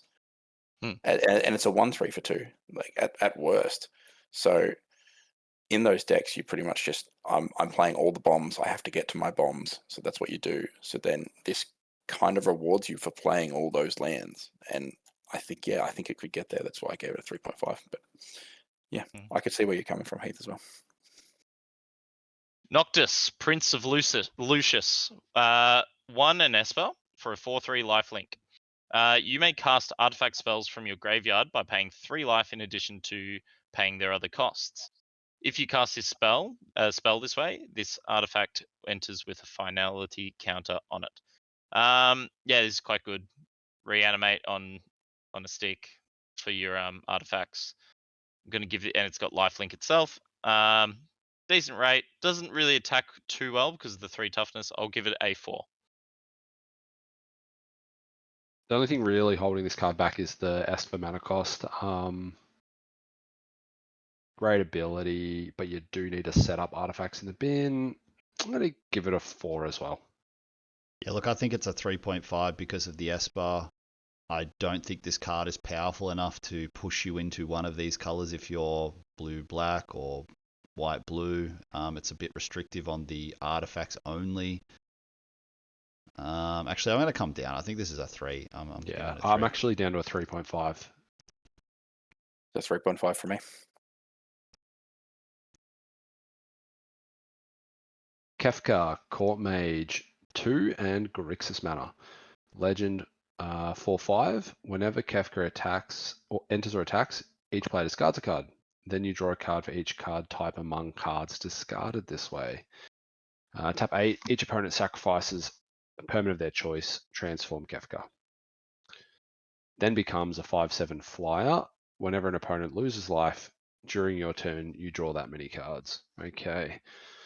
Flipping back for me. Obviously powerful. It's a 5-drop 4/5. When it enters or attacks, each player discards a card, then you draw cards.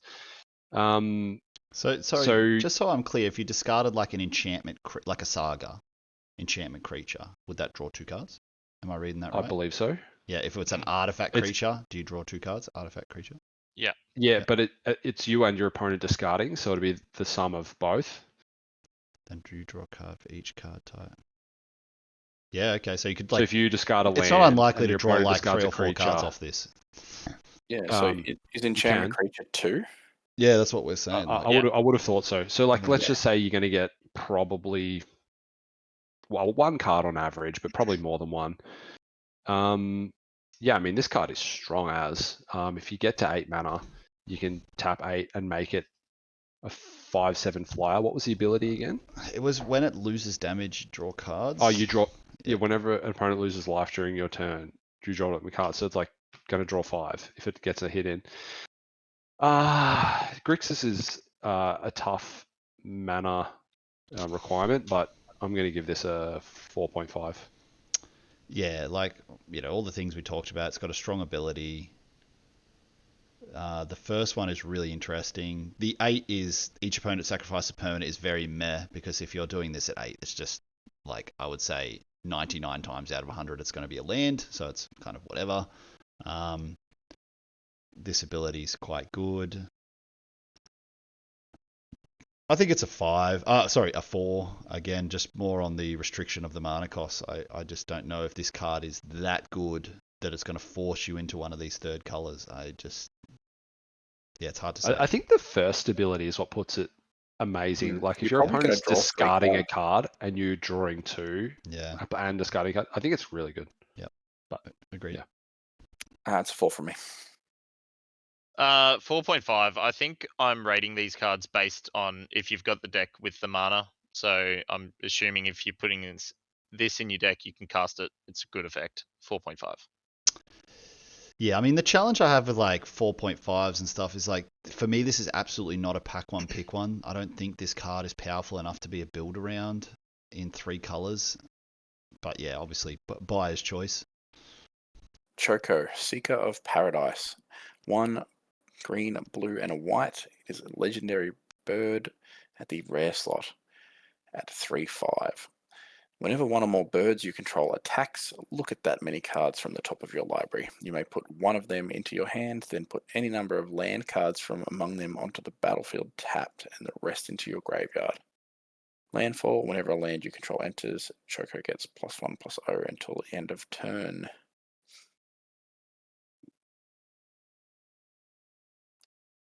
Any bird getting triggered by it's pretty nice. Whenever one or more birds look at that many cards in the top of your library. Okay. So if 3 birds attack, then I'm assuming that reads that you look at 3 cards. Is that correct? Yes. You may put one of them into your hand, then put any number of land cards from among them into the battle. It's weird that it goes to your hand first, then it says, then put any number of land cards among them. Yeah, so I mean, it's a may. So you attack with 1 bird, you look at the top card, you can either put it into your hand, or if it's a land, you could put it onto the battlefield, tapped. Yeah. So you wouldn't put a land into your hand, otherwise you wouldn't get to do that. Yeah. Yeah, I unless know, there- it's unless weird there that was a it's reason worded in for the way it landfall. goes to your hand first. Yeah, you could put Um, the land into hand as a landfall trigger on a later turn. Yeah. Oh, yeah. I think it's pretty solid. The body's nice. It works well with other birds. Like to, go through your deck, get landfall triggers. The ceiling's pretty high, but yeah, Wait, it's just sorry. tough as well. What was that? If you look at 3, it's worded in a way that you pick 1 card and the other 2 are lands. Those 2 lands go to the battlefield and you still keep the card. Correct. Yes. Okay, right. I was reading the card wrong for so long. Yeah, I think it's pretty powerful. I don't love it for some reason, but it's probably pretty powerful, and you can do some nutty stuff with it. So I'm gonna give it a 4, a reluctant 4.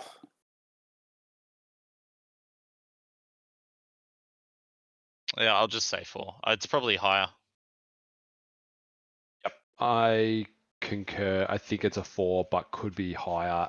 Its base rate a 3/5 for 4. It's going to attack probably as a 4/5 on turn 5, and it's going to draw a card probably. Yeah, so I think this card's really good. 4. Yeah, I think it's an easy 4, but because of its mana cost, I do think it comes down a little bit, so I'm going to give it a 3.5. All right. Sin, Spear's Punishment. 4 and Sultai mana for a flying 7/7. When Sin enters or attacks, exile a permanent card from your graveyard at random. Then create a tapped token that's a copy of that card. If the exiled card is a land card, repeat this process. Pretty bonkers. Hefty mana cost. Very good effect. Yeah, if you're in the ramp decks, this is going to be pretty bomb worthy. I'm going to say, just because it does cost, it's 7. Yeah, it costs 7. I'm going to say it's a 4, but this could easily just about just win you the game every time you play it. Yep. Going to go with a 4 as well. Yeah, I think if this was 2 mana or something, it'd be a 4.5. It does the effect as soon as you cast it, so it's on the ETB, and then it repeats it. At first I'm really thinking, yeah, this is okay, but then when it said the land card and you get to repeat it, that's so cool. Yeah, I'm just going to go a 4 again, really just based on the Sultai mana. It just makes it a bit restrictive. It's a 4.5 from me. I think the card's amazing. And that is the end of the multicolored. We'll keep going and we'll jump into the artifacts now. All right, let's keep going. Adventurer's Airship. It's a 3-drop artifact. It's a vehicle with flying. Whenever this vehicle attacks, draw a card, discard a card. So loot. It's got crew 2 and it's a 3/2. Crew 2 is a bit restrictive. This card's just okay. I'm going to give it a 2. 2. 2. Oh man, this smuggler's copter, right? No, I'll give it a 2 as well. Atir and Priwen, 6-drop legendary equipment. Equipped creature has base power and toughness XX, where X is your life total with equip cost 5. Yeah, not a fan. I think this card's crap. Trap as 11 mana before it does anything. I mean, I get it's a cool ability, but I think it's okay. I'm going to give it a 2. Yeah, man, the upside's so massive, but it's so much mana, even with like discounts. If you can get this down and then equip it for free with one of those white guys that equip stuff, yes, scary stuff. But I think it's kind of bad. But the upside's there, so I'll give it 2.5. 0. Nate's so I brutal. mean, it is 11 mana, as Heath said. Your life total is going to be 5 by the time you get this on something. Yeah, I'm going to give this a 1. Blitzball, baby. It is a 3 mana artifact at common. Add 1 mana of any color with go. Sacrifice this artifact, draw 2 cards. Activate only if an opponent was dealt combat by a legendary creature this turn. I think it's pretty good. It's a nice mana rock with an upside to go in your soup decks, in your legends decks. Draw 2 card ability is nice as well because there's pretty much every single creature in this has legendary. I think it's solid. I think they slept on Dragon's Globe, so I don't think they're gonna sleep on this. So I'm gonna give it a 3.5. I think it's really good. Yeah, I'm gonna go 3, but could see either way. Yeah, this card is good. I'm just going to give it a 2.5 though. Like the card a lot, easy 3. The thing I'll call out a lot about this card is in your sealed and pre-release pools, you would love to see multiples of this because it'll just open your deck up to be so flexible to play in your colors and splash and play those like Sultai cards and things like that. Yeah, easy 3 though. Great card. All right. The next card is Buster Sword. 3 mana for equipment. Equipped creature gets +3/+2. It has equip 2, and whenever equipped creature deals combat damage to a player, draw a card. Then you may cast a spell from your hand with mana value less than or equal to the damage without paying its mana cost. Combat damage to a player, pretty achievable. 5 mana to play and equipped.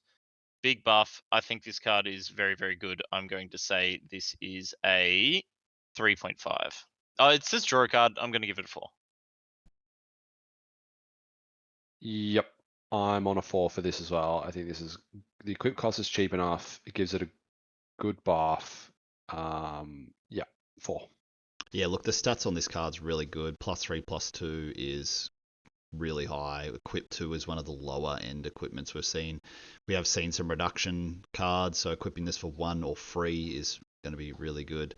And then the whole paragraph of text about drawing cards and casting stuff for free is bonkers. So yeah, look, it's just the only reason this isn't like bomb is because it doesn't do anything on its own. You have to have a creature for it to do something. But yeah, easy 4.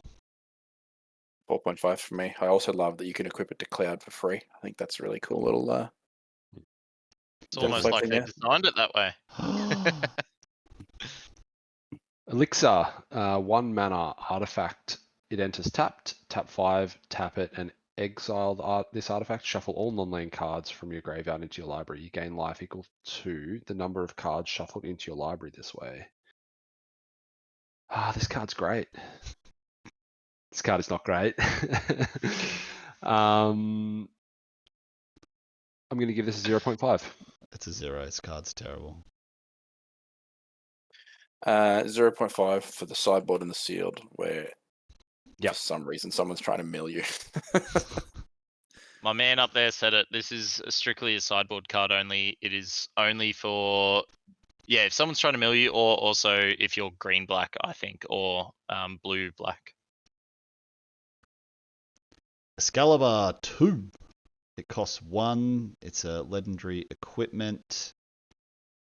It is whenever you gain life, put a charge counter on Excalibur 2. Equip creature gets +1/+1 for each charge counter on Excalibur 2. Equip 3.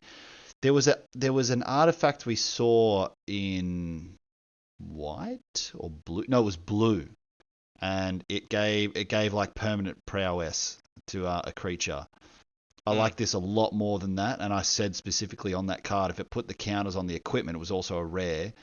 That would be really good. But the thing that makes this card for me really good is that you just get to reap the benefits. It never really goes away. I can't imagine many people wanting to destroy this equipment because it's kind of like not that good. So yeah, in that life gain deck, this card's kind of bonkers. I'll probably just give it a. I also like that it's just a 1-drop artifact, so in those decks where you just want to get stuff on the board, it's easy to just get stuff out. But it does do nothing without the life gain. Yeah, look, I'm just going to give it a 3. There are elements of this card that make it really good, but it's also kind of does nothing if you don't have, the life gain. I'm going to give it a 4, only because I haven't seen the first one. I'm giving this a 2. I just think how often are you reliably gaining life? Equip 3 is a bit. It has got good upside, big build around. I can see a deck where it's broken, but 2 for me. Yep, 2 for me as well. Just not enough ways to gain life in the set from what I can tell. Genji Glove, a 5-mana artifact equipment in the artifact equipment. Oh my god, I keep speaking like an absolute mong. It's rare. Equipped creature has double strike. Whenever equipped creature attacks, if it's the first combat phase of the turn, untap it. After this phase, there it is an additional combat phase, so it triggers on attacks and it has double strike. Equip 3. Yeah, it's an interesting one. It's expensive, but the effect is quite powerful. Is this like the 3rd or 4th card we've seen that says get additional combat step? Yeah, it's pretty. It can do pretty nutty things. I think it's pretty solid. Yeah, I mean, getting another combat phase is pretty big. So I'm going to give it a 3.5 just because of how expensive it is to get going. But man, once this thing gets going, it can snowball pretty well. I'm going to go 1.5. I think 8 mana for just double strike on something. I mean, yes, you do get the additional combat phase, which is pretty good, but it doesn't buff. That's the thing that I'm not happy about. But it is a powerful effect. I will lose to this card, I'm sure. Yeah, it's if you get it going, but yeah, the mana cost is too much. I'm gonna give it a 2. Yeah, I think I'm 2.5. It's a house if you get going with it. What was your source? Sorry, Nathan, it just broke up there. A 1.5. Instant Ramen. 2 for artifact food with flash. When it enters, draw a card. Tap 2, sacrifice, gain 3 like all food. I don't think too many decks will play it, but I think it's really good in black-white. The sacrifice, I think you'll be happy to play it. I'll just say a 2. Yeah, I'll give it a 1.5.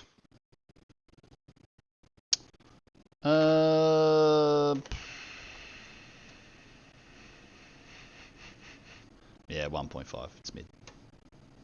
2 from me. But this would go cool with that life gain equipment, man. You flash it in, they think it's like doing nothing, and then it gets 3 counters. Pretty poggers. But you have to sack it also. Hey, brother. Iron Giant, 7 mana artifact creature. It's a 6/6 with vigilance, reach, and trample. Yeah, I mean, this isn't too bad. It's just 7 mana so much. You're gonna probably chuck this in your ramp decks. But apart from that, I can't see you really wanting it too much. So I'm just gonna give this a 2. 2. Yeah, 2. Yeah, I want to give it higher, but it's a 2. 1. I just think there's better threats for 7. Tend to agree. The thing that makes it okay is it's flexible. Goes in any deck. Lionheart, 4 mana equipment. When this equipment enters, it deals 2 damage to any target. Equipped creature gets +2/+1. Equip 2. Interesting type of card. I think it's pretty decent.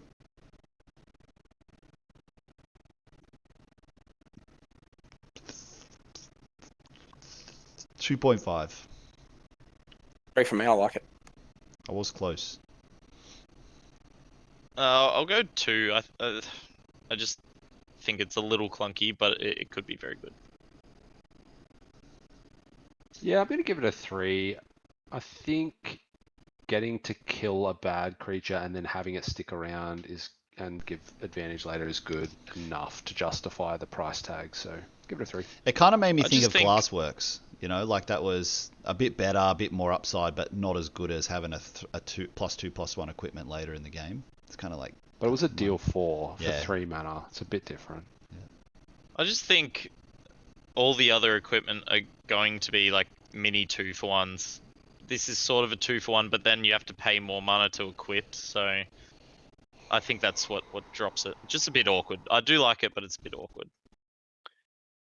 Lunatic Pandora, a 1-mana legendary artifact. 2-mana tap, Surveil 1.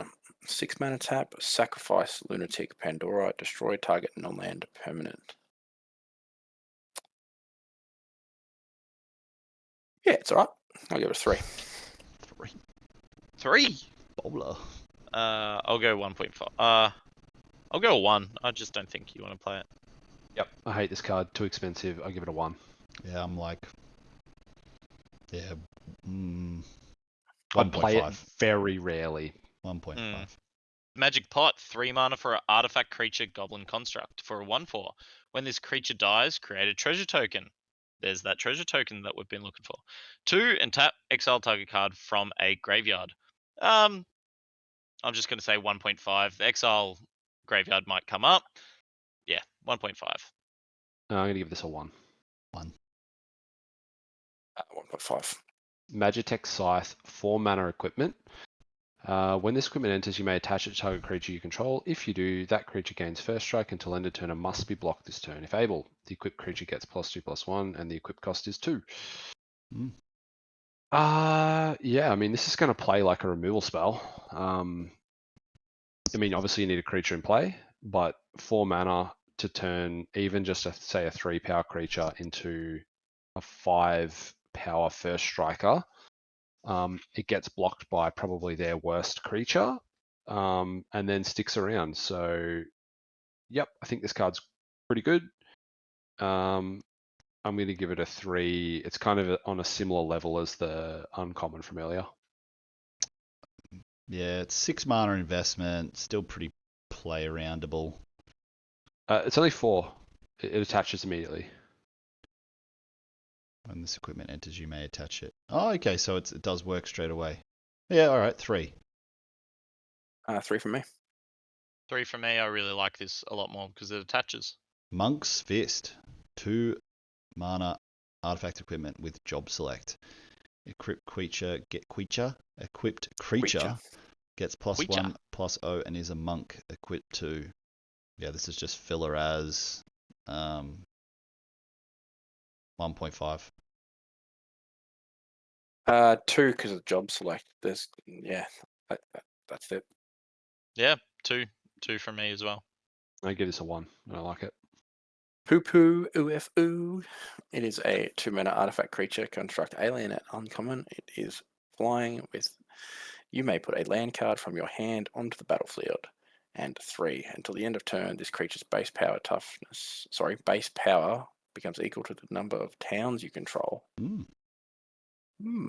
I like that it has flying. And there was that set way back at Nationals. I don't know if you remember Nationals, Matthew Sherlock, but there was a 1/3 in that set that put lands. I have my Barkliner in this somewhere. I think I kind of dig this card. I think it's obviously fantastic in the Towns deck, but yeah, I mean ramping from your hand as well, and it has flying, so it blocks all those shitters. And then you can pay mana later to make it not a shitter. Yeah, I think it's pretty solid. I'm going to give it a 3. I think I like it. I think I like that card. I think it's pretty. Yeah, I like 3 as well. It's a good card. I don't like it as much as that. I don't know if I should put it at a 2 or a 2.5. The thing is, like, yeah, it's an 0/4 for 2, so it blocks some stuff early. But putting a land card from your hand onto the battlefield, like, you just run out of lands in your hand so quickly that it doesn't really do that much. And then paying 3 to make it, what, a 2/4 or a 3/4? I'm not in love with it. I'm just going to give it a 2.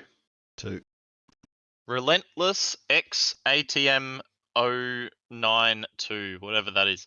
6 mana for a 6/5, a robot spider. This creature can't be blocked except by 3 or more creatures. 8. Return this card from your graveyard to the battlefield tapped with a I can't say that word. Finality counter. There we go. 6. Can't be blocked except by 3 or more. It's got Mega Menace. and it returns. I think this card's fine. 6 mana. I'm just gonna go 2.5. I think there's other things, but it's very playable. I like this card. I'm gonna give it a 3. It's kind of unblockable. Mm. Yeah, yeah. I think at worst it trades for 2 of their creatures. Yeah, go 3. Yeah, like I think in draft it's lower. In sealed it's better because it just again fits in any deck. The flexibility of a card like this is quite good. It's just a threat in any deck if you want this at your top end. But yeah, because of like you're going to do a lot more drafts, I'm just giving this a 2.5. I don't think you're picking this very high. I think it's a 3 as well. I really like it. I like bringing it back as well after you kill 3 things, most likely. I think that's really cool too. Ring of the Lucy, 4 mana legendary artifact. It adds double colorless, and you can tap 2 it and pay a life to tap target non-land permanent. So it's a mana rock that adds double, and then it can tap stuff down. So it's like a kind of a removal spell, but you have to pay a life. And 2 other mana. This card seems okay. There have been some good tappers like this in the past, but having to pay a life seems like a massive cost. I'm just going to give this one a 2. Yeah, I Could be agree. worse. If often with the card, like the card that I think sets the benchmark for this type of card is the Hedron, where you could pay 4 or whatever and sack it and draw cards later. Yeah, I've just played with these sort of cards in the past, and you just end up in situations where you're like, it's like drawing a land, but worse. You know, most of the time you're like, I need like action, and you draw this, and you're just like, ugh. Like, I don't want to see a mana rock that taps for 4 colorless mana. At least this does something, I suppose. Yeah, it's a 2. Kind of a removal spell, Yeah, but a 2 for me. 2 for me as well. I think the archive's better because at least it draws cards. Yeah, 100%. That's what I mean. That's becomes way Yeah. better. Yeah. I'm gonna say 1. I think the 1 life's gonna matter. Repeating, Yeah. slowing down the game, 1 life each turn. It's I just don't love it. Summon Big Butt Bahamut. It's a 4-chapter Lori Boy 9/9 flyer. Are we back to the Eldrazi's here or what? First 2 chapters are destroy up to 1 target non-land permanent. Chapter 3 is draw 2 cards. Chapter 4 is Mega Flare. This creature deals damage equal to the total mana value of other permanents you control to each opponent. Yeah, obviously this is a pretty strong card. It does cost 9 mana, which is not ideal. It is colorless though, so again, it can just go in any deck. Look, we've talked about this a bit in this Foundations, Final Fantasy MTG set. I don't know. It's just like so hard to say if this card's good at 9 mana. 9 mana is pretty high. I'm gonna give it a 4. It's really interesting the deck you'd build with this in it. So you're taking the white mana spells, the exiles and ramps. You're taking like ways to get here and like other ramp spells and stuff like that. 9 mana is so much mana, but yeah, you're probably going to get there. I can't give it higher than a 4, though. That's as high as I can go. Yeah, look, very, very powerful. I think it's a bit trappy. I think 9's just a bit too much for destroy 1 non-land permanent, and then for them to just use a removal spell on it. Yeah, I'm just gonna say this is a trap card. Very powerful effect. If you get there and live the dream, awesome. But I'm gonna just say a 1.5. Oof, killed it. can see that opinion, Nath. I think this deck will slot into the ramp deck though, so we will come up against it, and play it in those decks. I would never play it in anything else like equipment decks or whatever. Correct. I'm just gonna put it at a 3.5.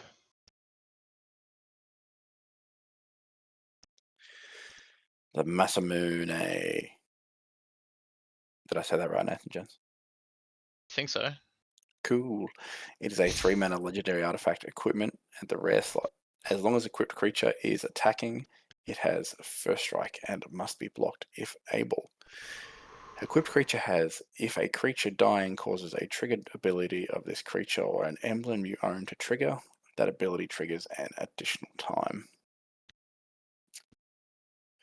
Yeah, I mean, nuts in the sack deck. First strike and must be blocked. You put on a Death Toucher as well. It seems pretty cool.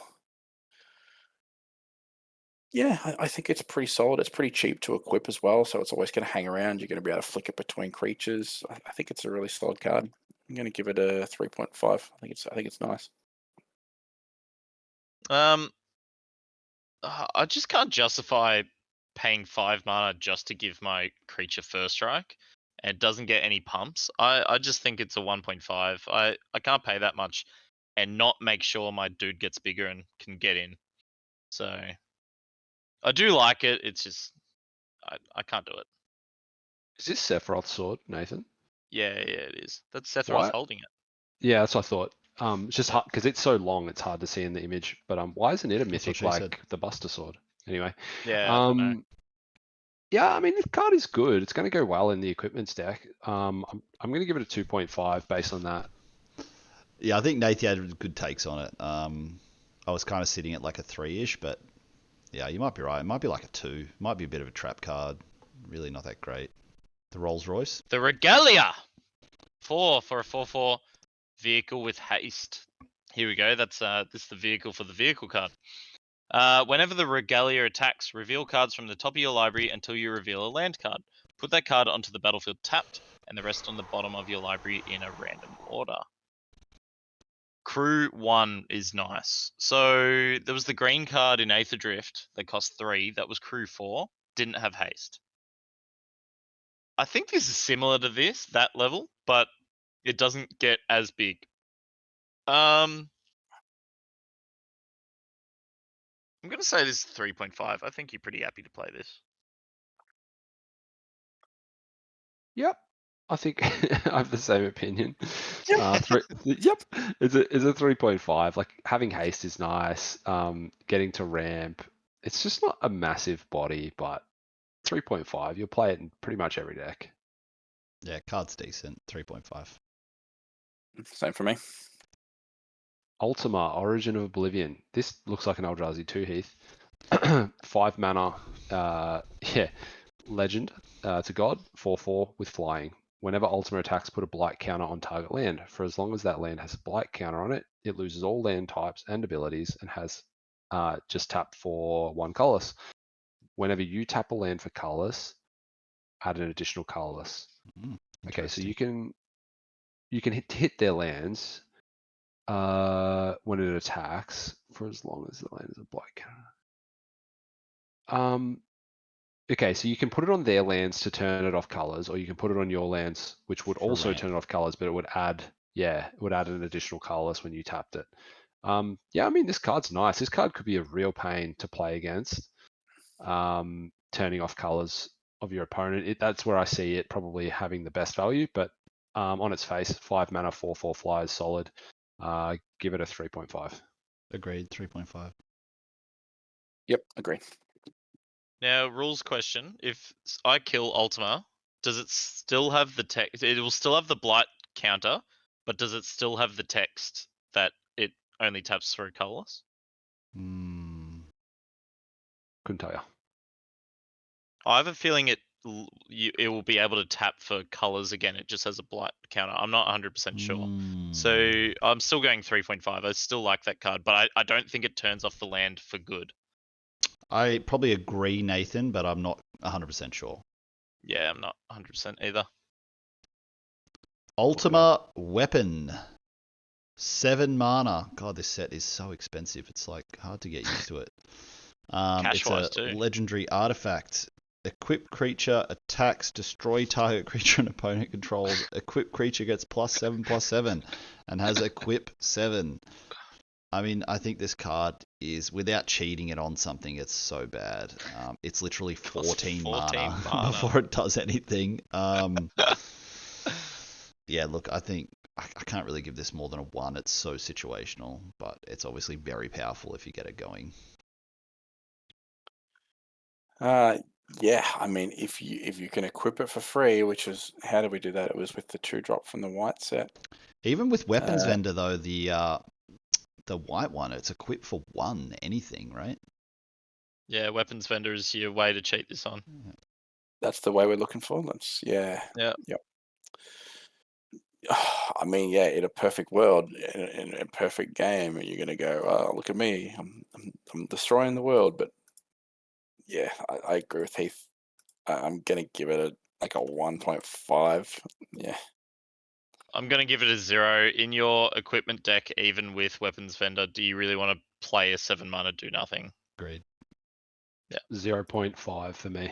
the world map, a 1 mana artifact that has 1 and tap it, sacrifice this artifact, search your library for a basic, reveal it and put it into your hand, then shuffle. 3 mana, sacrifice this artifact, search your library for a land card, reveal it, put it into your hand, then shuffle. Geez, after coming off a set with the monuments, this really feels underwhelming because those cards were so good, so nice to pick up. They ramped. Yeah, I mean, if you're playing soupy kind of decks, you could play this. It is a form of fixing. There's not a lot of fixing in the set that we've seen or that I can remember. I don't know. You're probably going to play it, but it's not great. So I'm just going to give it a 2. Yeah, 2 for me. It's probably nice in the sack deck again, but 2. I'm going to give this a 1.5. I like the card. I think it's an easy 2, and then if you're in any artifact synergy deck, it could even be up to a 2.5. It enters for 1, you sack it. Yeah, it kind of does what you want it to do. I think it's fine, but yeah, 2. Alright, that's the end Alright. of the artifacts. And now we're going to quickly whiz through some of the lands. We're not going to cover the common lands with too much information at all. Really just look at the uncommons and rares, really. So let's jump into that. Ishgard, the Holy See. It's a town. It has the adventure for 3 and white. Return up to 2 target artifact and or enchantment cards from your graveyard to your hand. How exactly are we ranking these? Just 0 to 5? Yeah, I think so. I guess so, yeah. Okay. How do we? It's interesting. How do you do that for lands, though? Hey, It's Yeah, Like so how do in the pick order, I guess. Like, are Yeah. you Yeah, taking sure. like a 2.5 over this, or Yep, yeah? agreed. Okay. All right, so it's just a white land that can add value, like it's a spell land. The ability itself isn't super powerful, but attached to a land, you would be taking this reasonably highly because it's just a free spell. So I'm going to give this about a 3. I think you're going to want this a decent amount of the time. For me, it's like a 2.5. It's worth noting as well that there's one of these in every color, an adventure land at rare. 3 for me. I'm giving it also about a 2. Like, I'm just thinking a 3 in an unwhelming pack when you open it up. You're probably taking more of the uncommons that you are chasing for the good decks. Like, you're just happy to pick these up late. I think it's fine. It's a land. Yeah, just a 2. G-Door Aristocratic Capital, land town with its adventure ability being 4 and double blue. Target opponent mills half their library rounded down. This land enters tapped. Add 1 blue. Look, I think it's pretty crap. So I'd probably give this like a 1.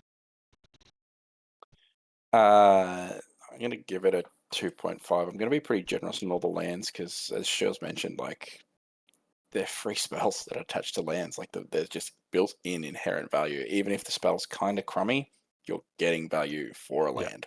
I feel the same, CJ. Yep. So 2.5. I like this one a little bit better. In grindy matchups, it can actually be a win con. I'm going to go 2.5 on this one. Yep, I'm also a 2.5 attached to a land. I think this is good card. Midgar, City of Mako. It is a town, which could be relevant, and Reactor Raid, 2 and a black, sorcery. You may sacrifice an artifact or creature. If you do, draw 2 cards. Yes, I think it's pretty solid. It's a nice little draw 2. I'm going to give it a 3. I think it's just as good, if not slightly better than the first one that we saw. I'm tempted to give this a 3.5, and I know it sounds a bit more crazy. Takes a land. It's basically on one of your lands, Deadly Dispute. You don't get the treasure, but you do get the land. And the reason a little bit higher is because obviously it replaces the land slot. I think this is one of the best ones, and I think. Now I'd give it a 3. I think there's some removal spells I'd take over it. That's fair when you put it that way. I was going to give it a 3.5, but when you put it that way, yeah, it's a good little sack outlet for the deck. I'm going to give it a 3. Yep, card's amazing. Way better than the other 2. 3. Lindblom, Industrial Regency. Town, again, the adventure side is an instant for 2 and a red. Create a 0/1 wizard with the same text that we've had on the wizards, and then enters taps for red. This is also pretty good. Not quite as good as the other one, but it's a free creature on this one. Yeah, I think it's about a 3 for this one as well. More playable. Yeah, I love it. Like if you don't need the land, it's like Hmm. a free little dude. I'll give it a 2.5. 2.5. 3 because I think it's better than the mill one, and it's instant. I think the instant there is quite relevant. It's really nice. Xanankand, Ancient Metropolis. This Xanakin. source. Yep. So I said this is a sorcery adventure, so it's 4 double green. Create a 1/1 colorless hero. Put a +1/+1 on a counter on it for each land you control. So you probably have to have 6 mana to do this. 6 lands, sorry, to do this, not necessarily 6 mana. It's going to be big. It's a free spell. I like this one heaps. I'm going to give this a 3.5. Yeah, I mean, this is the best one by far. I mean, making like essentially a 7/7 is crazy off a land.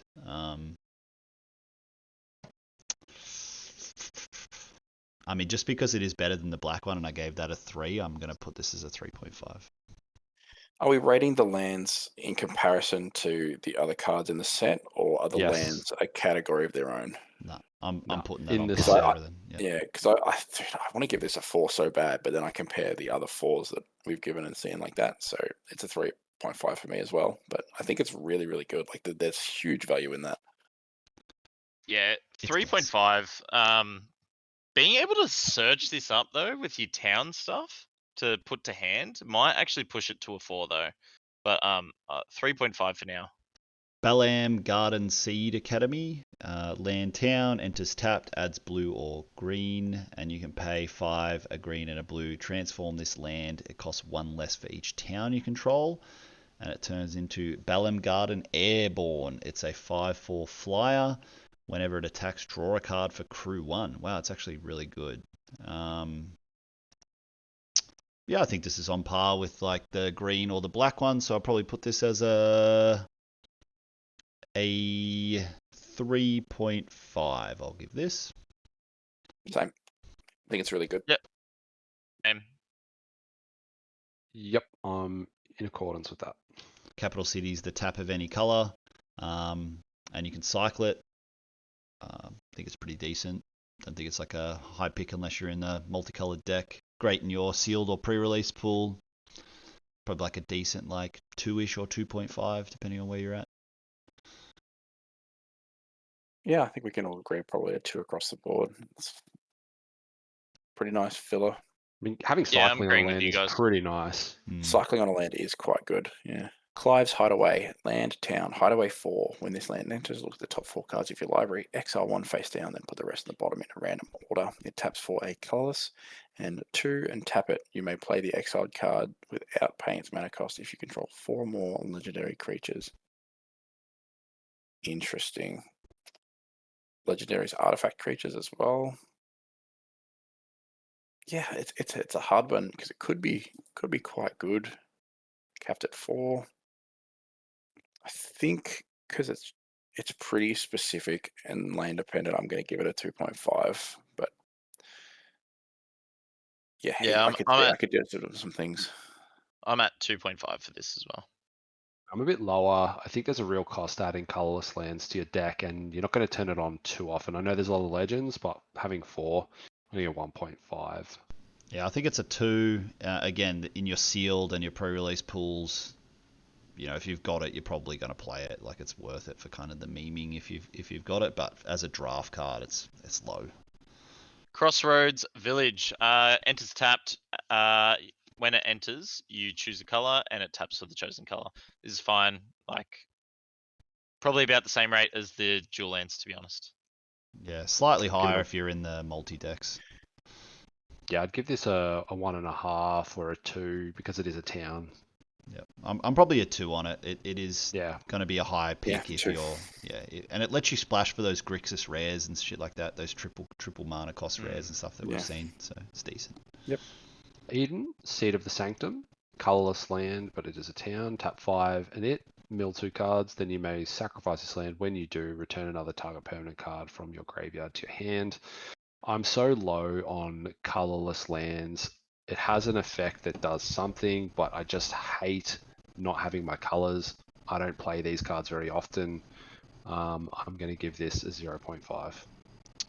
Yeah, I think again for draft, it's like really you're not really playing this card, but in your sealeds, it's okay. So I'll probably give it a 1.5. The 1 from me. Yeah, I tend to play one colorless land with a good effect in my decks usually, depending on the format, depending on the deck. I think 5 and tap is a little too much to get something back, but it is on a land. I'll go 1.5 for this one. Starting Town. A town, of course. This land enters tapped unless it's your first, second, or third turn of the game. It taps for a colorless, but you can also pay 1 life and add 1 mana of any color. Look, I don't think this is really that much better than the common choose a color one. It's pretty good. I think I gave that a 2, so this is slightly better, but I don't even know if it's 2.5 territory. You're taking it for the money. Yeah, like I'm probably still just a 2, to be honest. I don't think it's that much better. I mean, it is better, but not a whole point. I don't think it's better. Yeah, it's like whatever. 2.5 for me. I do think it's better, but what was that one from the Mardu set that cost life when you had artifacts? That card was pretty good, so 2.5 for me. I'm just 1.5. Yep, 1.5. I don't think it's better than the other one. Finally, the Gold Saucer. That's a land town. Had a colorless 2 and tap, flip a coin. If you win the flip, create a treasure token. We found the flip card. 3. We found it. 3 and tap, sacrifice 2 artifacts, draw a card. Yeah, that card's interesting. Loses points for being colorless, has some weird effects. It's just kooky and weird, and some commander person's wet dream, I guess. I can give it a 2. It's slightly better than most of the other colorless lands, I guess, because it has 2 other abilities, but yeah, I mean, tick my bingo square if I get those other abilities to resolve in a game. Yeah, I'm gonna go 2. I think this is a good grindy card. And like, if you live in the dream with that, I can't even remember what the rare was that makes your flips succeed or whatever it was. That's kind of cool. But yeah, Don't like it. Don't play these. I don't play these cards. Give it a 1. Yeah, I'm probably like a 1. It's like really not that great. Maybe a 1.5. I don't know. It's okay. it's a budget version of that standard playable land. Fountain Draw a Port. card. Yeah, Fountain Port. It's Fountain Port. It most certainly is not. We've done it, guys. I know, that's We've it. done it. God, those gold Oh. cards took us forever. Yeah, that was draining. Oh, all right. Well, thank you so much for listening to us talk about the Final Fantasy Limited Set review. It's an interesting set. We can't wait to do an updated video on where the sleepers were and where we got it wrong on what we thought was good. But yeah, hope you guys have enjoyed watching the videos. Wish you all the best as you play this limited format, and we're all excited to head along and get into it. So again, thanks to Shirls up top for helping out, CJ down below, and Skips all the way on the bottom. So hope to catch you on the next one. We'll try and do some content on the pre-release, and we'll see you then. Thanks again.